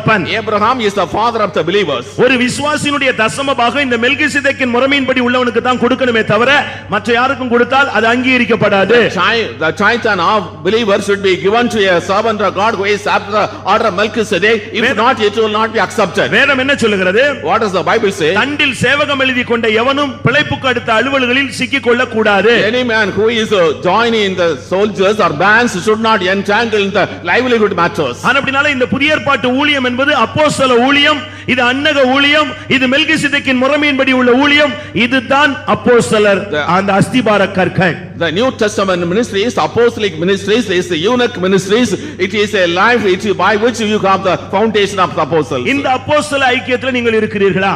Are you abiding the apostolic fellowship? உங்க சபையில் இருக்கிறவர்கள் இப்படி இருக்கிறார்களா? Are the people in the church like this? இன்னும் அப்போஸ்தலருக்கு இன்னும் அடையாளம் நான் சொல்ல விரும்புகிறேன். I want to give more signs for apostles. வெளிப்படுத்தல் 14ஆம் அதிகாரம் முதல் 5 வசனங்களிலே பார்க்கும் பொழுது அந்த வாழ்க்கை வாழுகிறவர்கள் மாத்திரமே அஸ்திபார கற்கள், அவர்களே அப்போஸ்தலர்கள், அவர்களே ஆட்டுக்குட்டியானவரோடு சீயோன் மலையில் நிற்கக்கூடியவர்கள். In the book of Revelation chapter 14 the first 5 verses, the people leading such a high standard of life alone are apostles. They are the people standing with the Lamb God in Mount Zion. சிலுவையை சுமக்கும்படியாக அவன் இறங்கி வர வேண்டியது He அவசியம். has to come down in order to carry the cross. இந்த உலகத்தில் உள்ள எல்லாவற்றையும் அவன் வெறுத்து விட்டுவிட்டவனாக வர வேண்டும். He should forsake, hate everything in the world and come forward. அவனுக்கு வம்ச வரலாறு இருக்கவே கூடாது. He should not have a descent.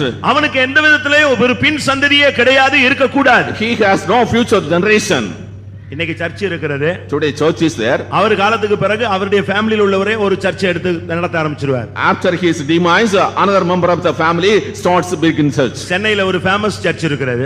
At Chennai there is a famous church. நம்ம விட்டு வெளியே போனவர்கள் தான். They came out of us. அவர் மரிக்கும் பொழுது When he was dead, அவருடைய உறவினர், அதாவது மனைவியினுடைய தம்பி, அவர் அந்த சபையினுடைய இப்ப சபையை டேக்கப் பண்ணி கொண்டார். One actually his wife's brother was taking care of the church. அவர் கூடயே இருந்த ஆளு தனக்கு தான் சபை வரும்னு காத்து இருந்து பார்த்தா கடைசில சபை இன்னொரு சொந்தக்காரன்ட்ட போய் சேர்ந்து. The people waiting with him was waiting, the church would come to him, but it went to another relation. அவருக்கு அது ரொம்ப வசனமாய் போய் விட்டார். He was much grieved. ஏன்னா சர்ச்சில கூட வம்ச வரலாறு இருக்கா?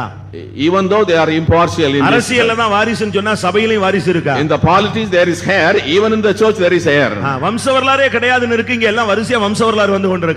There is no descent, it is written, but there is generations here. அவர் ஒரு 400 பேரை சேர்த்துக்கொண்டு அவர் ஒரு தனி சபையை தொடங்கி விட்டார். He started 4 people and began a new church. பிரியமானவர்களே, இது மெல்கிசேதேக்கின் முறைமையா?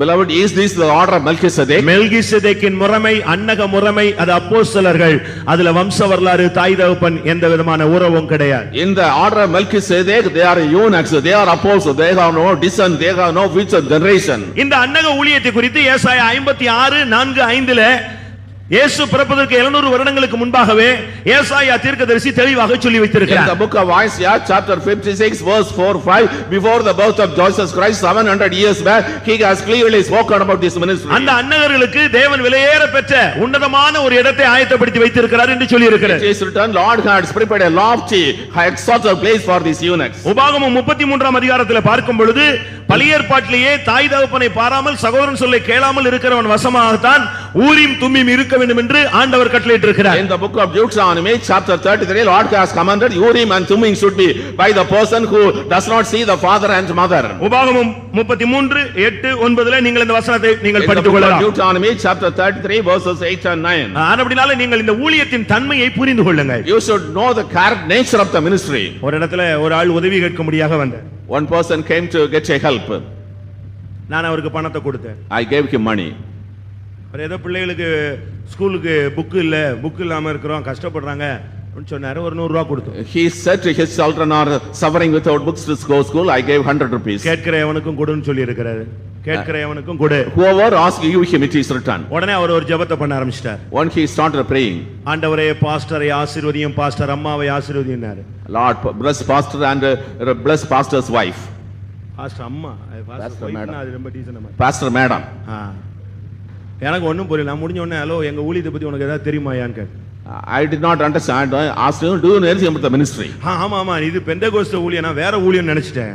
I think it is Pentecost ministry. I thought different ministry. Says we forsook everything and followed you. What you would get?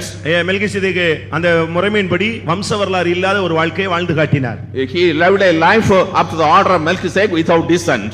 அதுக்கு இயேசு சொன்னார், இந்த உலகத்துல உனக்கு நூறத்தனையாக துன்பங்களோடு எல்லாம் கிடைக்கும், மறுமையிலே நித்திய ஜீவன் கிடைக்கும் என்று இயேசு பேசினார். Jesus spoke, along with persecution you will receive 100 fold in this world, and eternity you will receive eternal life. இந்த இயேசுவின் இடத்துல அப்போஸ்தலரிடத்துல தான் அந்த ராக்காலத்திலே அந்த பாஸ்டர் கடந்து வந்தார். That pastor came to this kind of apostle Jesus Christ in the night hour. அப்போஸ்தலர் 2:42 இந்த அப்போஸ்தலருடைய வாயிலிருந்து புறப்படுகிற சத்திய உபதேசங்களுக்கு பெயர் அப்போஸ்தல உபதேசம் என்று அழைக்கப்படுகிறது. In Acts of the Apostles chapter 2 verse 42, the words that proceed from the mouth of apostles, it is called the doctrine of the apostles. அநேகர் சொல்கிறார்கள் பெந்தேகோஸ்தல சத்தியம் ரொம்ப கடினமான சத்தியம் என்று சொல்கிறார்கள். Many people say the doctrine of the Pentecostal church is very harsh. உண்மைதான். It is true. இதனுடைய சிலபஸ் கொஞ்சம் டிஃபரண்டா தான் இருக்குது. Its syllabus is a little different. கொஞ்சம் டஃப் தான், சிபிஎஸ்இ சிலபஸ் தான்.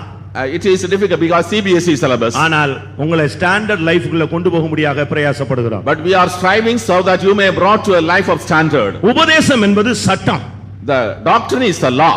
இந்த உபதேசத்துக்கு நீ கீழ்ப்படியும் பொழுதுதான் நீ சட்டத்தின்படி யுத்தம் பண்ணுகிறாய். When you are obeying the doctrine, you are doing the battle according to the rules. ரோமர்கள் நிருபம் 6ஆம் அதிகாரம் 17ஆம் வசனத்தில் பார்க்கும் பொழுது In Romans chapter 6 verse 17 we read, உபதேச சட்ட திட்டங்கள் என்ற வார்த்தையை நீங்கள் பார்க்கலாம். we read the word called the rules and laws of the doctrine. வாசியுங்கள். Read.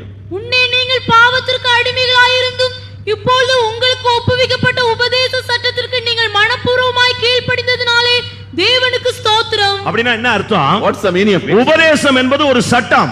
Doctrine is a law. இது எங்களுடைய சபையிலே இந்த உபதேசம் தான் சட்டமாக செயல்பட்டு கொண்டிருக்கிறது. In our church the doctrine is function as the rule of law. அப்போஸ்தலர்கள் ஏற்படுத்துகிறதான உபதேசம் தான் சட்டமாக செயல்படுகிறது. Apostolic doctrine is functioning as the rules and laws. இந்த அப்போஸ்தல உபதேசம், இந்த அப்போஸ்தல ஐக்கியம் ஒரு மனிதனை மாளிகையாக கூட்டி கட்டி எழுப்புகிறது. In the apostolic doctrine and fellowship people are being built as mansion. எபேசியர் 2:20, 21, 22 என்ன சொல்கிறது? Ephesians chapter 2 verses 22, 23. அப்போஸ்தல தீர்க்கதரிசிகள் என்பவருடைய மேலே நாம் ஒரே நகரத்தாராய், ஒரே வீட்டாராய், ஒரே மாளிகையாய், ஒரே வாசஸ்தலமாய் கூட்டி கட்டப்பட்டு You வருகிறோம். are being built upon the foundation of the apostles, prophets, as a city, as a big mansion, as a great building. இந்த சபையில நீ பிறந்து விட்ட பின்பு You should have been born in the church. அடுத்ததாக நீ தேவனால் பிறந்தவனாக வாழ்ந்து காட்ட வேண்டியது Then அவசியம். you have to prove that you are being born of God. நீ ஒரு பெண்டிகாஸ்ட் சர்ச்சில் ஒரு மெம்பரா மாறுனது பெரிய சாதனை அல்ல. It is not a great achievement that you became a member of the Pentecost church. ஒருவேளை சிபிஎம் பெற்றோர்களுக்கு நீங்கள் பிறந்திருக்கலாம். Perhaps you are born to CPM parents. ஆனால் நம்முடைய லைஃப்ல நாம் கிறிஸ்துவுக்கு தேவனுக்கு பிறந்தவர்களை வெளிப்படுத்தி காட்ட வேண்டியது அவசியம். But we should reveal in our life that we are born to Christ. இதுதான் ஆறாவது பிறப்பு. This is the sixth birth. இதுதான் ஒரு விசுவாசியினுடைய நிறைவான ஒரு வாழ்க்கை. This is the fullness of the standard life ஏழாவது of பிறப்பு Christ. சியோனில் பிறப்பு. நாளை அதை குறித்து நீங்கள் சிந்திப்பீர்கள். The seventh birth is a birth in Zion. We shall meditate tomorrow. ஒரு மனிதன் சியோனிலே பிறக்க வேண்டுமானால் அவன் பிரதிஷ்டை உள்ளவனாக, தெய்வீகம் உள்ளவனாக, ஆண்டவருடைய அழைப்பை பெற்று இந்த கனமான ஊழியத்துக்கு வந்து தன்னை ஈடுபடுத்திக் கொள்ள வேண்டும். If a man is to be born in Zion, he should have received a special call. He should surrender his life for ministry as eunuch and come and join the ministry. இந்த மெல்கிசேதேக்கின் முறைமையில் அவன் இறங்கி வர வேண்டும். He should come to the order of Melchizedek. பரலோக ராஜ்யத்தின் நிமித்தம் தன்னை அன்னகனாய் மாற்றிக் கொள்ள வேண்டும். He should change him as an eunuch for the sake of the kingdom of God. பிரியமானவர்களே, இந்த பிறப்பை குறித்து நீங்கள் தெளிவான விதத்தில் அறிந்திருக்கிறீர்கள். Beloved, you have understood clearly about this verse. நீங்கள் பிறக்கும் பொழுது When you are born, தேவனால் பிறக்கிற ஆறாவது அனுபவத்தை நான் இப்பொழுது உங்களுக்கு சொல்ல விரும்புகிறேன். I want to tell about the sixth experience of being born of God. இந்த சர்ச்சில் நீ பிறக்கும் பொழுதே சரியா பிறக்கணும். When you are born in the church, you should be born in the right sense. Pentecost சர்ச்சில் மெம்பர் ஆனா ரொம்ப சுலபமான ஒரு வழிதான். It is a very easy means to become the member of the Pentecostal church. ஏனண்டா எந்த சந்தாவும் கிடையாது, எந்த பிரச்சனையுமே ஒண்ணுமே கிடையாது. No subscription, no payment. ஒருத்தர் வந்து கேட்டா நான் எவ்வளவு சந்தா செலுத்தணும் இந்த சபைக்கு சேரணும். One person asked how much subscription I should pay to become a member. Life மாறி கிறிஸ்துவ போல மாறணும் நீ ஒப்பு கொடுத்து வந்தா அதுதான் சந்தா. If you want to become Christ like, that is the subscription. ஆனால் இந்த லைஃப்ல நீ பிறக்கும் பொழுது, When you are born in this இந்த lifetime, சபையில நீ பிறக்கும் பொழுது, when you are born in the church, நீ சரியான விதத்துல பிறந்து விட வேண்டியது அவசியம். it is necessary you should be born in the right manner. ஞானஸ்நானம் எடுத்தா அடுத்த செகண்ட் நீ பரிசுத்தாவிக்கு நிரப்புவதற்கு நீ ஒப்பு கொடுக்க வேண்டியது அவசியம். When you are water baptized, next second you should surrender for Holy Spirit. ஞானஸ்நானம் எடுத்து இயேசு கரையேறின உடனே வானம் திறந்து ஆவியானவர் புறாவின் ரூபத்தில் அவர் மேல் வந்து இறங்கினார். When Jesus Christ was water baptized, came to the shore, the Spirit of God descended upon the form of a dove. ஞானஸ்நானம் பெற்று பரிசுத்தாவி நீங்க அபிஷேகம் பெறாம நீங்க நாட்களை கடத்திக் கொண்டே போவீர்களானால் நீங்கள் அபிஷேகம் பெறாத விசுவாசிகளாக சபையிலே இருந்து விடுகிறீர்கள். Even though you are water baptized, you are not receiving the Holy Spirit, you are people members without receiving the Holy Spirit in the church. நீ ஊழியம் செய்யலாம், காணிக்கை கொடுக்கலாம், தசமபாகம் கொடுக்கலாம், ஆனா பரலோக ராஜ்யத்துக்கு போகாத ஒரு விசுவாசியா இந்த சபையில நீ இருப்பாய். You may do ministry, you may pay offerings and tithes, but you are a believer who has no entry to the kingdom of God. ஞானஸ்நானமும் பரிசுத்தாவி ரெண்டு subject. Water baptism and Holy Spirit, two subjects. இந்த ஒரு subject fail ஆயிட்டா நீ attempt தான். If you fail in one subject, you fail. நீ ஞானஸ்நானம் எடுத்துட்டேன்னு சொல்றதல்ல, நீ பரிசுத்தாவின் அபிஷேகத்தை நீ பெற்றிருக்க வேண்டும். It is not that you are water baptized, you should have received the anointing of the Holy Spirit. ஞானஸ்நானம் எடுக்கும் பொழுது இந்த சரீரமாகிய சபையிலே பூலோகத்தில் உள்ள சபையில நீ ஒரு அங்கத்தினன். When you are water baptized, you are a member of the church which is in this church. பரிசுத்தாவி பெறும் பொழுது ஆட்டுக்குட்டியானுடைய ஜீவ புத்தகத்தில் உன் நாமம் எழுதப்படுகிறது. பரலோக ராஜ்யத்திலே நீ ஒரு அங்கத்தினனாக மாற்றப்படுகிறாய். When you are receiving the Holy Spirit, your name is written in the Lamb's book of life. You are a member of the church in heaven. இந்த சபையில நீ எப்படி பிறந்திருக்கிறாய்? How you are born in this church? இத்தனை வருஷம் இந்த சர்ச்சில மெம்பரா இருக்கீங்களே, நீங்க எந்த விதத்துல பிறந்து வளர்ந்து கொண்டு வருகிறீர்கள்? How many years you are in the church? In what manner you are born and being grown up? எரேமியா முதலாம் அதிகாரம் 5ஆம் வசனத்தில் பார்க்கும் பொழுது உன் தாயின் வயிற்றிலே உன்னை உருவாகும் முன்னே நான் உன்னை தீர்க்கதரிசியாக ஏற்படுத்தினேன் என்று ஆண்டவர் பேசுகிறார். In the book of Jeremiah chapter 1:5 verse, the Lord says, even if you were formed in the womb of mother, I have ordained as a சபையில prophet. நீ பிறக்கும் பொழுது தீர்க்கதரிசியாக பிறந்து வர வேண்டும். When you are born in the church, you should be born as a prophet. ஏசாயா 49:5 பார்க்கும் பொழுது In the book of Isaiah chapter 49 தாயின் வயிற்றிலே நான் உன்னை தாசனாக ஏற்படுத்தினேன் என்று ஆண்டவர் the சொல்கிறார். Lord says, I have made you as a servant. நியாயாதிபதியிலே நாம் பார்க்கும் பொழுது In the book of Judges we read, அவன் தாயின் வயிற்றிலே பிறந்தது முதல் அவன் நசரேயன் என்று சொல்லப்பட்டிருக்கிறார். when he was formed the womb of mother, he was a Nazarite. மத்தேயு 19ஆம் அதிகாரத்தில் சொல்லி இருக்கிறது தாயின் வயிற்றிலே பிறக்கும் பொழுதே அவன் அன்னகனாக பிறந்திருக்கிறார் In என்று சொல்லி Matthew இருக்கிறார். chapter 19, when he was formed in the womb of mother, he was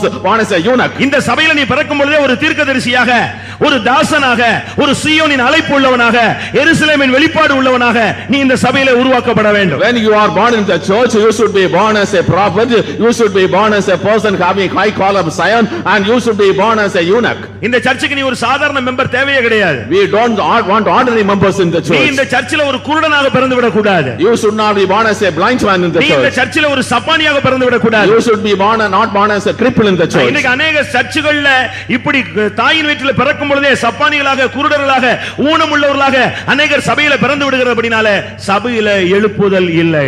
Today, because when they are born in the church, they are born as blind, cripples and deformed, there is no revival in the church. தன் தாயின் வயிற்றிலிருந்து பிறந்தது முதல் சப்பானியாக இருந்த மனுஷனை குறித்து அப்போஸ்தலர் 3ஆம் அதிகாரத்தில் நீங்கள் படிக்கலாம். In the Acts of Thoughts chapter 3, we read about a person who was born crippled right from the womb of the mother. அவன் சபையில பிறந்திருக்கிறான், பட் அவன் ஒரு சப்பானி. He might be the member of the church, but he is a lame person. இப்படி अनेகர் சபையில பிறந்து சபையை கலக்கி கொண்டிருக்கிறார்கள். சபையினுடைய வளர்ச்சி தடைபடுகிறது. Many are born in the church, they are troubling the church, the growth of the church is stopped. இந்த சபையில நீ தேவனாலே நீ பிறந்திருக்க வேண்டும். In the church, you should be born of God. நீ தேவனால் பிறந்தவன் என்று சொன்னால் உனக்கு 7 அனுபவம் இருக்க வேண்டும். If you are a man born of God, you need 7 experiences. இந்த சர்ச்சில நீ வந்து பிறந்து விட்டாய்.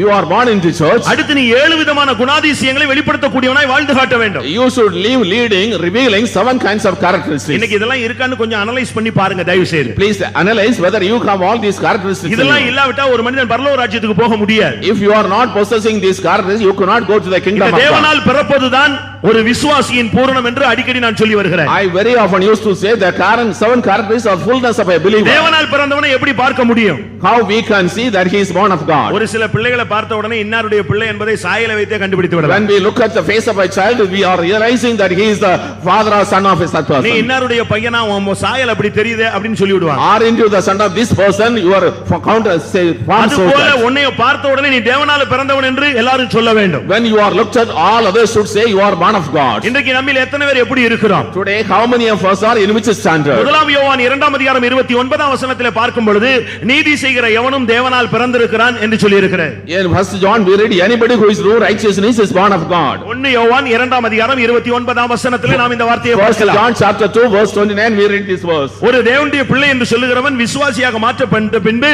அவன் அநீதிக்குள்ளே போகவே கூடாது. A man who is a becoming believer, he should not have fellowship with unrighteousness. வேதம் என்ன சொல்லுகிறது? What does the word of God say? அநீதி எல்லாம் பாவம். All unrighteousness is sin. நீதி செய்கிற எவனும் தேவனாலே பிறந்திருக்கிறான். Anybody who is doing righteousness is born of நீ God. தேவனுடைய பிள்ளையாக மாறின பிறகு நீ நீதி உள்ளவனாக இருக்க வேண்டும். After you are becoming the child of God, you should be a person doing righteousness. மற்றவனுக்கு ஒரு நீதி இருக்க கூடாது, உனக்கு ஒரு நீதி இருக்க கூடாது. You should not have one righteousness to another person and another righteousness to you. மாமனாருக்கு ஒரு நீதி, மருமகளுக்கு ஒரு நீதின்னு வைக்க கூடாது. And there should not be one reason for father-in-law, another for son-in-law. சகோதரனுக்கு ஒரு நீதி, இன்னொரு சகோதரனுக்கு இன்னொரு நீதி என்று சொல்லக்கூடாது. One righteousness for one brother, another righteousness for another brother. நீதி செய்கிற எவனும் தேவனாலே பிறந்திருக்கிறான். He who does righteousness is born of God. முதலாம் யோவான் 4:7 பார்க்கும் பொழுது அன்பு கூறுகிற எவனும் தேவனாலே பிறந்திருக்கிறான். In 1 John chapter 4 verse 7, anybody who is loving is born of God. தன் சகோதரனிலே அன்பு கூற வேண்டியது அவசியம். If we have to love our brothers, இன்றைக்கு எத்தனை பேருக்குள்ள சகோதர அன்பு இருக்கிறது? today how many of us have the brotherly love? அன்பு என்கிறதுக்கு இன்னைக்கு வித்தியாசமான வார்த்தையை சொல்லி கொச்சைப்படுத்தி அசிங்கப்படுத்தி விட்டார்கள். They are misusing the word called love. இயேசு கிறிஸ்து நம்மை நேசித்து ஜீவனை கொடுத்தாரே, அதுக்கு பேர் தான் அன்பு. Jesus Christ loved us and gave his life, that is the meaning of love. மறுதலித்து சபித்து சத்தியம் பண்ணி இந்த ஊழியமே வேண்டாம் என்று போன மனிதனை பார்த்து இயேசு சொன்னார், நீ என்னை நேசிக்கிறாயா? அப்படியானால் என்னுடைய ஊழியத்தை செய் என்று. Looking at the man who denied Jesus Christ, cursed him, said, do you love me? மனிதனை மனிதன் நேசிப்பது அன்பு அல்ல, இச்சை. A man loving another man is not love but is a lust. இயேசுவை நேசிக்கிறது மாத்திரம்தான் உண்மையான அன்பு.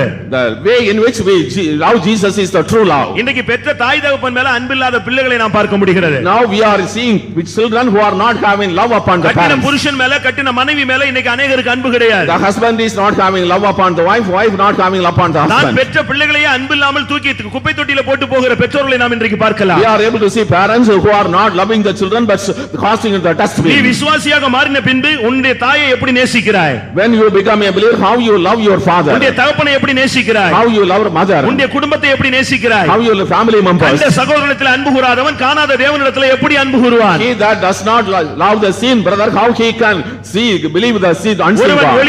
ஒருவன் ஒளியில் இருக்கிறேன் என்று சொல்லியும் தன் சகோதரனை பகைத்தால் அவன் இன்னும் இருளிலே கிடக்கிறான் என்று முதலாம் யோவானிலே வாசிக்கிறோம். If a man says he is a light, he is hating his brother, he is in the darkness. We read in the book of John. முதலாம் யோவான் யோவான் 5ஆம் அதிகாரம் 1ஆம் வசனத்திலே விசுவாசிக்கிற எவனும் தேவனால் பிறந்திருக்கிறான். In 1 John chapter 5 verse 1, whoever is believing is born of God. இன்னைக்கு நான் விசுவாசின்னு நாம தைரியமா சொல்ல முடிகிறது. Can we say we are believers today? ஒரு சிலருக்கு விசுவாசிங்கிற போர்டு மட்டும் தான் இருக்கே தவிர விசுவாசத்தை காணவே. Some people have the name title believer but he no faith. கிரியை இல்லாத விசுவாசம் செத்தது. The faith without deeds is dead. செத்த விசுவாசத்தை வைத்துக்கொண்டு எத்தனை பேர் விசுவாசிங்கிற பெயர்ல செயல்பட்டு கொண்டிருக்கிறீர்கள்? With a dead faith how many are functioning as believers? ஒருவனை பார்த்து இயேசு சொன்னார் அற்ப விசுவாசி என்று சொன்னார். Looking unto one person Jesus said a little faith. இன்னொருவனை பார்த்து அவிசுவாசியாயிராமல் விசுவாசியாயிரு என்று சொன்னார். Do not be an unbeliever but you a believer, he said to Thomas. விசுவாசம் என்றால் என்ன? What is the meaning of faith? நம்பப்படுகளின் உறுதியும் காணப்படாதவைகளின் நிச்சயம். It is the substance things not and the visible things. தேவனை நீ அப்படியே விசுவாசிக்கணும். You should believe God as it is. தேவன் என்ன சொல்லுகிறாரோ அதை அப்படியே விசுவாசிக்கணும். You should believe God as it is. விசுவாசத்துக்கு ரெண்டு அம்சங்கள் இருக்கிறது. There are two meanings for this faith. நாங்கள் ஆராதிக்கிற தேவன் எங்களை தப்புவிக்க வல்லவர் என்று நாங்கள் விசுவாசிக்கிறோம். We believe that God whom which is able to deliver us. அப்படியே அவர் தப்புவியாமல் போனாலும் நீர் உண்டு பண்ணின பொற்சிலையை நாங்கள் வணங்க மாட்டோம் என்பதில் நாங்கள் நிச்சயித்திருக்கிறோம் என்று சொல்ல வேண்டும். Even though we are not delivered, we will not worship the image idol that you have made. அவர் என்னை கொன்று போட்டாலும் அவர் மேல் நான் நம்பிக்கையா இருப்பேன். Even though he is killing, we will believe on him. விசுவாசிக்கிறவன் பதறான். He that believes will not haste. காஷ்மீர்ல ஒரு சகோதரிக்கு குழந்தை பிறந்தது. Last week there was in Kashmir a child was born to a sister. அந்த பிள்ளை பிறக்கும் பொழுது when the child was born, ரெண்டு கண்ணும் இல்ல. two eyes were missing. ஆனா அந்த குழி விழுந்த தன்மை இருக்கு, பட் கண்களே கிடையாது. But the eyes were missing, only holes. அத அந்த தாய் பார்த்து அழுது கொண்டே இருந்தார். The father looked at it and wept. அந்த பெண்ணுடைய புருஷனுடைய அம்மா வந்து பார்த்து ஐயோ என் பிள்ளைக்கு இப்படி ஒரு குழந்தை பிறந்துருச்சேன். The husband of the mother saw why such a child is born. அவர்கள் விசுவாசிகள். They were believers. எல்லாம் உட்கார்ந்து அழுதுட்டு இருக்கும்போது தன்னுடைய பிள்ளையை பார்க்க முடியாத இந்த சகோதரன் வந்தார். While all were weeping, this brother came to see the child. வந்த பொழுது தாய் அழுது கொண்டிருக்கிறாள், மனைவி அழுது கொண்டிருக்கிறார். The mother was weeping, the wife was also weeping. ரெண்டு பேரும் அழுது கொண்டிருந்த உடனே இவருக்கு சந்தேகம் பிள்ளை மரித்து போய் விட்டது. When both of them were weeping, they doubted the child is dead. பிள்ளை உயிரோடு இருக்கிறார். But the child is alive. அப்ப ஏன் ரெண்டு பேரும் உட்கார்ந்து இப்படி அழுதுட்டு இருக்கீங்க? Why both of you are weeping? நீ நல்லா பாரு, பிள்ளைக்கு ரெண்டு கண்ணுமே கிடையாது. You look rightly, the child is not having two eyes.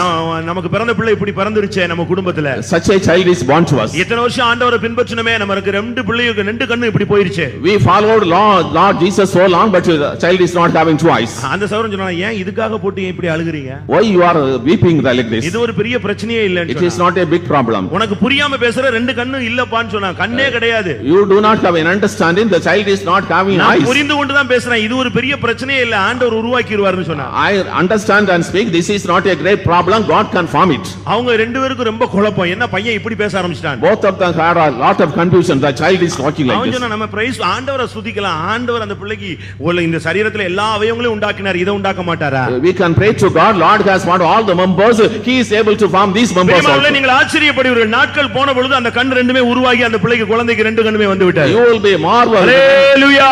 Hallelujah. When age நம்முடைய இயேசு ஜீவிக்கிறார். Our Jesus is living. நேற்றும் இன்றும் என்றும் மாறாத சக்தி உள்ள தெய்வம் நம்முடைய இயேசு. Jesus Christ are almighty God, yesterday, today and the same forever. மரித்த இயேசுவை ஆராதிக்கவில்லை, ஜீவனோடு உயிரோடு எழுந்து என்றென்று நம்மோடு இருக்கிறவரை நாம் ஆராதிக்கிறோம். We are not worshiping a dead Jesus Christ, Jesus is alive and lives forever and ever. விசுவாசிக்கிறவன் என்னிலும் பெரிய காரியங்களை செய்வான் என்று இயேசு சொன்னார். Jesus, oh, he that believes will be better than things me.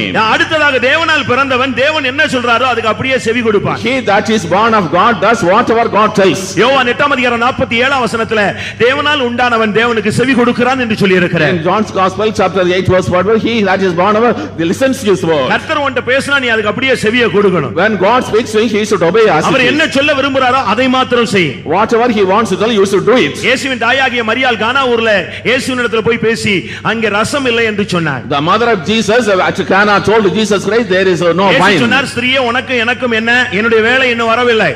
Jesus spoke, what is between you and me, my time is not yet come. உடனே வேலைக்காரரை பார்த்து அந்த மரியாள் சொன்னார், அவர் என்ன சொல்றாரோ அதை மாத்திரம் நீங்க செய்யுங்க, கிளியர் ஆயிடும் சொல்லிட்டார். Mary told the servants, whatever he asks to do, you do accordingly. வாழ்க்கை சீர்படவில்லை, வாழ்க்கையில பிரச்சனைகள் குழப்பங்கள் இருக்கிறவர்கள் அவர் என்ன சொல்கிறாரோ அதை செய்ய முற்படுங்கள், வாழ்க்கை சரிப்பட்டு விடும். The people who are in problems, the life is not corrected, whatever he commands you do, then life will be prosperous. தண்ணீர் கசந்து மாறாவாக இருந்த பொழுது அந்த மரத்தை வெட்டி போட சொன்னார், உடனே அது மதுரமாக மாறிவிட்டது. When the water was bitter, he asked to cut a branch and put it became a sweet water. ரசம் குறைந்த பொழுது தண்ணீரை நிரப்ப சொன்னார், அது மதுரமான ஒரு ரசமாய் When மாறிவிட்டது. there was shortage, when he asked to bring water, it became a sweet இன்றைக்கு wine. தேவன் உனக்கு என்ன சொல்றாரோ அதுக்கு நீ செவி கொடு, உன்னுடைய வாழ்வு ஒளிமயமாக மாறும். Whatever God asks to do that, your life will be illuminated life. முதலாம் யோவான் 3ஆம் அதிகாரம் 9ஆம் வசனத்துல தேவனால் பிறந்தவன் பாவம் செய்யான். In 1 John chapter 1 verse 9, he that is born of God cannot commit sin. பாவம் இல்லாத வாழ்வுதான் உண்மையான கிறிஸ்தவ வாழ்வு. The true Christian life is a life without sin.